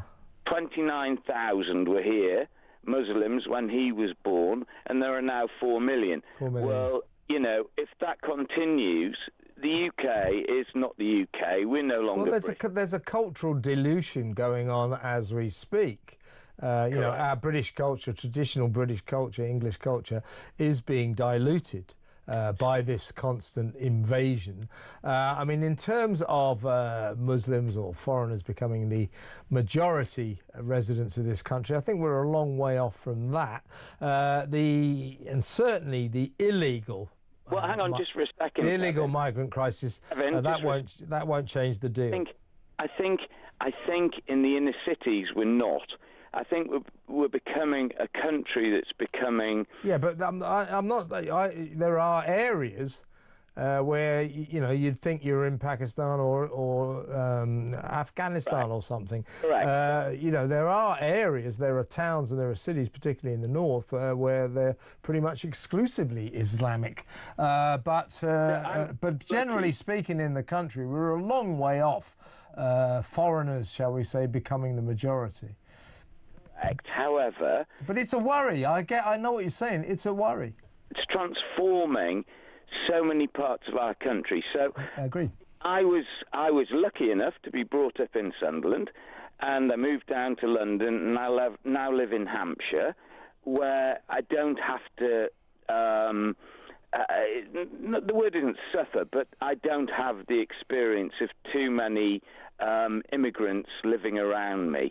My parents, who are still in Sunderland, the whole of Sunderland has been transformed. You go to the beach there, and it's just no longer Sunderland. It's no longer the northeast. It is geographically, but not the people there. No, sure. No, of course it's a concern. This is the concern. And by the way, when you're talking about this cultural situation, it isn't the illegal migrant crisis that's the problem. It's the legal migrant crisis, given that, I think we're trying to get the numbers down a bit, but until recently we were letting in 1 million legal migrants every single year. Now, there's your problem. It's the legal migrants, the ones we're giving visas to. If you think about it, the illegal migrant crisis, scandalous and catastrophic though it is, you're going to be talking at the end of this year about 50,000. Now, in a population of 70 million, That's not going to have that much of an effect. But if you're letting in 1 million legally, therein lies your problem. I'm with you, Julian. I've got to move on. Good call, and keep in touch. Call me again. Julian in Hampshire there. Let's go to break. Take some more of your calls when we come back.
Across the UK, on DAB+, on your smart speaker, on your smart TV, and on your side. This is Talk. Welcome back. Let's play another WhatsApp voice note, shall we? This is Angela again on One In, One Out. Kevin, I totally agree. And would a vicar really get on a boat with, I don't know how many, 79 very shady-looking individuals? I don't think so. So I think they'll have a hard job to find anybody to send to Macron. It's a French farce. They'll have to pay them. But you know what? If Australia said to me, oh, come on, Angela, you can just come in. We'll put you up in a hotel. You can wander around, do what you like. I'll be there in a shot. So who can blame them? Yeah, a good one, Angela. I mean, the point is, as I keep saying, you know, who we're going to send? No one. No one. First off, you know, imagine you're the lawyer, right? So all of these asylum seekers, all of these migrants who turn up in our country illegally, they immediately get apportioned, they get their own lawyer, their immigration lawyer. The first thing the lawyer's going to go is say, hang on a second, there's a random lineup of 17 migrants, and my client got chosen to go back to France. Well, why? Why did you choose my client? That's not fair. Judge is going to back that up every day of the week. Secondly, now we learn that they can cite their human rights. So if they do get chosen, A, their lawyer's going to go, well, A, that's not fair. And B, by the way, if you do still want to send my client back to France, it's against his human rights. And therefore, we are lodging a human right claim. And then that's got to go through the courts. That will take years. It's just, you know, so who among these migrants is not going to lodge a human rights case under the circuit? They're all going to do it, aren't they? This isn't going to work. It's ridiculous. You know, they may, well, I say they won't get anyone over there, but if they get someone over, they'll make a big thing of it, I bet you. Right, let's go back to the phones. Here's Peter in Manchester. Hello, Peter. Hi, Kevin. Thanks a lot for having me on. Yeah, pleasure. I can only say thank God for Talk Radio. Maybe if the government start listening, we might get some sanity. I wish they would, Peter. I suspect they're not our biggest fans. I've got to sort of say I feel sorry for the Chancellor. Without doubt, she'd be handling the poison chalice.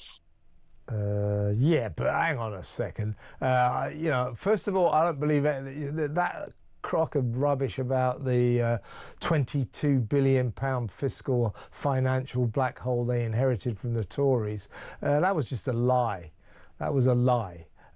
So what exactly, you know, what she's done since then is make an absolute hash of our economy, hit us with a £40 billion tax raid, the worst, heaviest tax budget in modern history. That was last October, and still she can't make the economy work. And now she's created a £50 billion financial black hole of all on her own, and she's going to have to tax us more. So I don't feel sorry for her. I feel angry that she's so incompetent.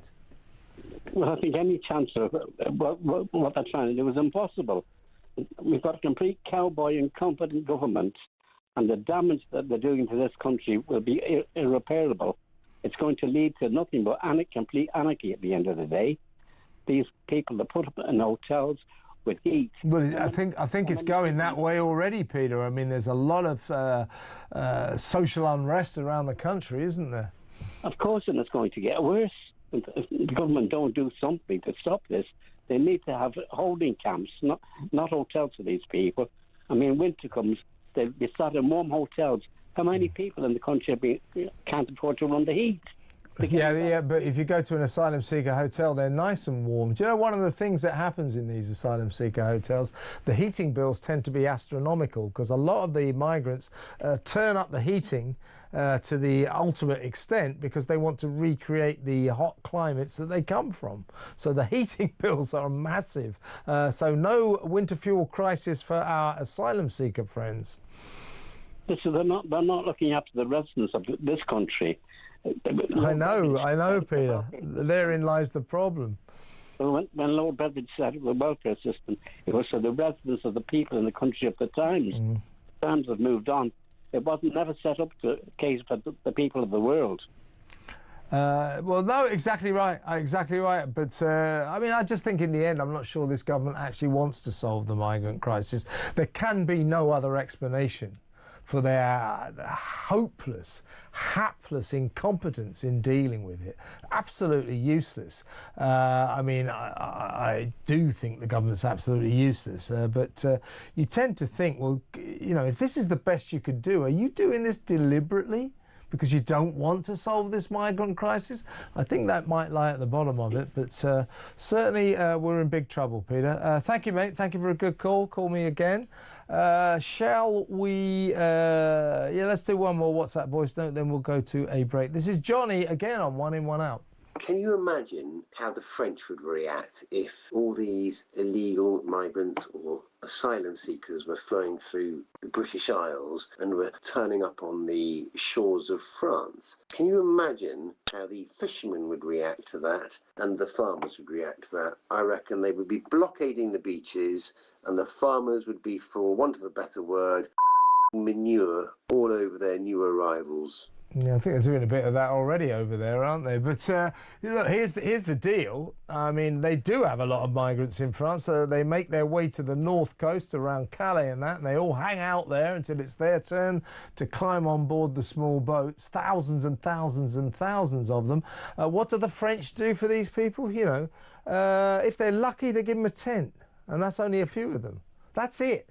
That's all they get off the French.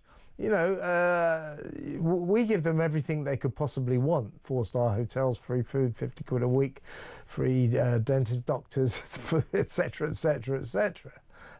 If they're really lucky in France, they chuck them a tent. That's it. No wonder they want to leave France and come here. So a lot of people think, well, we should just give them a tent, then maybe they wouldn't come. But there you go. That's Johnny on One In, One Out. Let's go to Georgina, shall we? It's Georgina time. Hello, Georgina. Good evening, darling. I've got a bit of a chest infection, so you'll have to bear with me. Okay. This one in, one out illegal migrant policy is yet more gaslighting by the ludicrous Labour government, Kevin. They haven't got a clue what to do with regards to quelling and quieting down of the British public with the disdain we are feeling regards the immigrant invasion, and that's what it says. These migrants arrive in Britain. They are being awarded a modern, comfortable lifestyle, all paid for by the British taxpayer. Of course they don't want to leave. because they've got a stability that before they've never experienced. The solutions aren't easy. We needed politicians who were both honest and transparent and had the best interests of the British people as their main priority, and we had the polar opposite. We should have had an honest policy before the floodgates were opened, and we've got to bear in mind that immigration without integration is quite simply an invasion. But it's us, the British public now, Kevin, that are left with this monumental problem, and the British public are left having to pay the bills and pay the price for both economically and culturally. And the British public have had enough now. It's both the Conservative and Labour government are equally to blame for this mess, and it's costing us billions. All the people in this country, the hard-earning taxpayers of this country, and all they are doing, these MPs, that both Conservative and Labour mind, is passing the buck. Neither side will take accountability or responsibility. I've heard them being interviewed, and none of them will take responsibility. It's really easy, this, Kevin. We need to leave this antiquated ECHR. We need a tough and solid returns policy for these illegal migrants. Not this current one we've got, which is ridiculous. I mean, what we need, Georgina, I mean, I'm agreeing with every word you say. What we need is politicians who are going to come up with a serious plan to solve this crisis. All they're doing, this is just nonsense, headline hunting, claptrap, smash the gangs. Where are we after, what is it now, 14 months of smash the gangs? Oh, I know, nowhere. It's ridiculous. And this one in, one out, that doesn't stand a chance. We want a serious plan, but I'm not sure that this government is serious about actually wanting to solve the migrant crisis. I think that might lie at the root of the problem. Georgina, I've got to move on. Look after your chest. It's always good to hear from you. Thank you for another excellent call. That's Georgina in London. Let's go to break, shall we? When we come back, more of your calls, more of your WhatsApp voice notes and your messages. I'll read a few out, so stay where you are. Stay tuned.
As a result of this kind of behaviour from the British government and the Canadians and the French, Hamas walked away from the ceasefire table, which is why yesterday we had hostage families saying that the reason the hostages aren't back is because of the Western governments who are rewarding Hamas.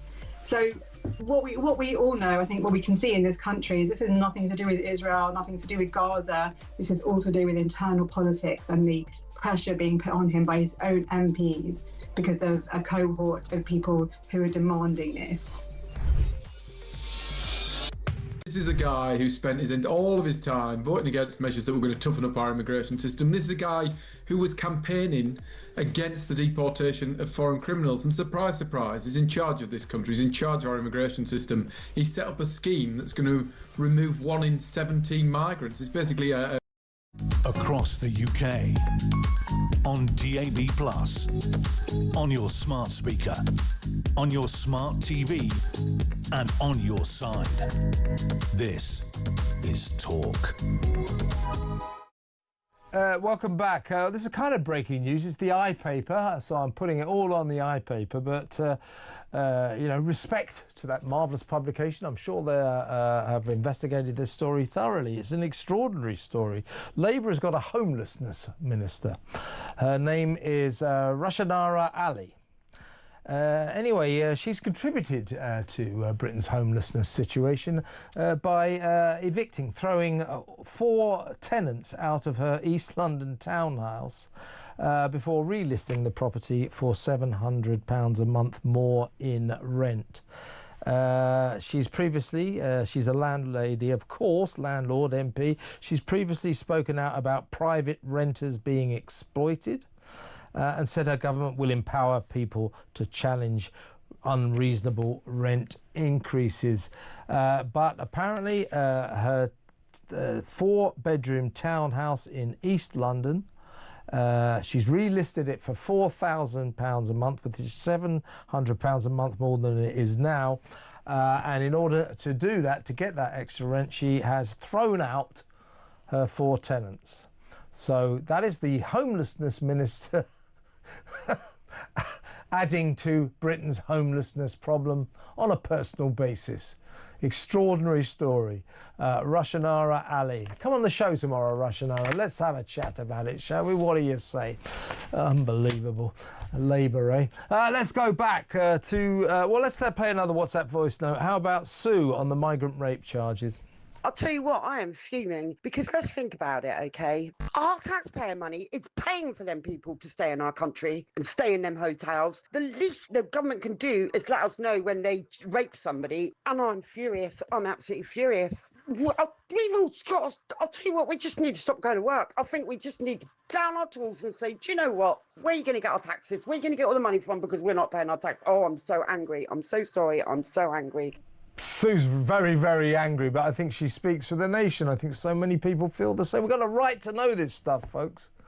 We cannot be kept in the dark about, in our local areas, if men are charged with rape or sexual assault. This is a safety issue, particularly for women. We have a right to know about their background, their ethnicity. The government, Keir Starmer, Yvette Cooper saying, yeah, you're right, you do have a right. We're going to change the policy. Now they're dragging their heels. I think they should bring this in like right away. It's not a problem. Oh, we're waiting for independent advice. Rubbish. Rubbish. You don't need it. Just instigate it. Bring it in. It could start tomorrow. And then we would have no right to complain that we're being kept in the dark, that secrets are being kept from us about men in our midst charged with or accused of serious sex crimes. We've got a right to know.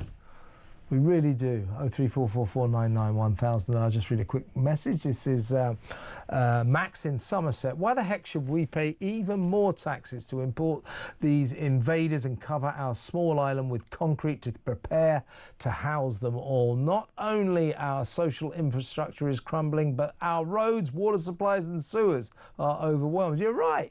We're spending so much money on the migrant crisis that other elements of our infrastructure are falling apart at the seams. It's a really good point.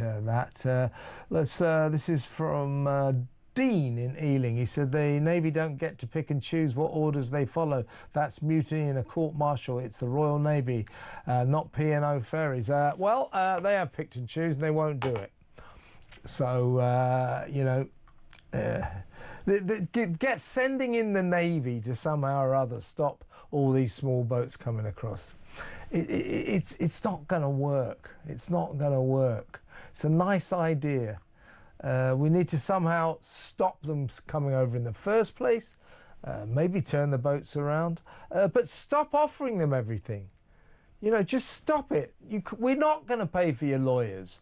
We're not going to put you in 4-star hotels. We're not going to give you free food, free doctors, free dentists. You know, we're not going to give you 50 quid a week. You come here, we'll treat you like the French. We'll give you a tent if you're lucky. If the message gets through, you get nothing when you come to Britain, they'll stop coming. It's not rocket science. Unbelievable. Let's go back to the phones. Let's talk to Jeff in North Wales. Hello, Jeff. Hiya, mate. Can you vote for me for Prime Minister with this suggestion, yeah? Well, you better tell me what it is first. Right, I'll tell you, yeah. We get a big green battleship or grey battleship. We put it in the middle of the channel, yeah? Yeah. All the boats are coming over from France, yeah? We collect them up. We just help them. We put launches out. We bring them on the boat. And when the ferry's passing, we put them on the ferry and send them back. Easy. How do we put them on the ferry? Do we have like kind of gangways from your boat? You've got launches, so you just go to the ferry and launch them back onto the ferry and send them back. Look, Jeff, I appreciate your sentiments. I'm with you emotionally, but do you really think that plan would work? Well, why it wouldn't, would it? It wouldn't work, would it? What does our Navy do? It does nothing. I keep telling you, they've said it wouldn't be safe for them to get involved in this. We sent Nelson and that round Spain and plundering. That was some time ago. That was a while ago, a while back, wasn't it? We're not plundering. All we got to do is put boats in the channel. You ask people. How many boats? I mean, they don't all come across, you know, in a orderly line. You've got a big grey boat that you know which line they're coming through. You've got a nice big boat there, a grey one, a destroyer or whatever. Yeah. And you've got your little launches, which they do have, and you keep an eye out. They've got radar. You can pick them up. You collect them up, and you think, oh, that's great, So you collect them up. What do you do with them once you collect them? Well, you collect them up. You put them on your boat. How do you put them on the boat? Well, how you get on normally, you go up the ladders the side. Oh, I see. You bring the migrant small boats to the side of your big grey boat, and you get them to climb up. Suppose that they decide that they really don't want to go back, and I'll tell you what they'll do. They'll all jump into the water. Fucks off. Well, no, you know, I'm afraid. I mean, it's annoying, but I'm afraid that we can't just let them drown, can we? No, you can't, no. But you could let them go back to France by putting them on the Isle of Wight ferry, as you would say, Obviously, it's going to France. Well, what you mean? You take them to the Isle of Wight and put them on the ferry? No. I'm saying a ferry that goes to France, You put them on a... Well, where do you put them on? Where do you put them on this ferry? Well, you spent billions of pounds, doing things that nothing has happened, So you could just modify a ferry that comes... Yeah, but where do you put them on the ferry? You put them on the boat, and then when they get to France... What you mean, so they sort of leap from the grey boat onto the ferry? No. If you watch your TV programme, you can see how they get over. They can put a launch and send them back. They're spending millions... in a launch, but they don't want to go back. They'll just jump in the water. Well, you just pull them out and stick them on the boat. Jeff, look, I'm with you in spirit. But your plan is in terms of its prospects, is somewhere between Bob Hope and no hope. It's not going to work at all. I wish it would, but it won't. But listen, Jeff, entertaining call. Thank you very much. Jeff in North Wales. Petri Hoskin is in the studio. Hi, Petri. Right, yes, I'm going to be talking. We keep hearing about this wealth tax, and all these people say, no, we can't do it. It's not possible. It shouldn't be done. The wealth tax? Yeah, a wealth tax. Yeah. And we keep, because the rich people lobby governments, right? So they pay them. So we're being told, oh, no, they'll leave, they'll do this, they'll do that. But they already are leaving. Well, good. Go. Trickle-down economics doesn't work anyway. We know that. Yeah, but it's not very good when a country keeps losing all its rich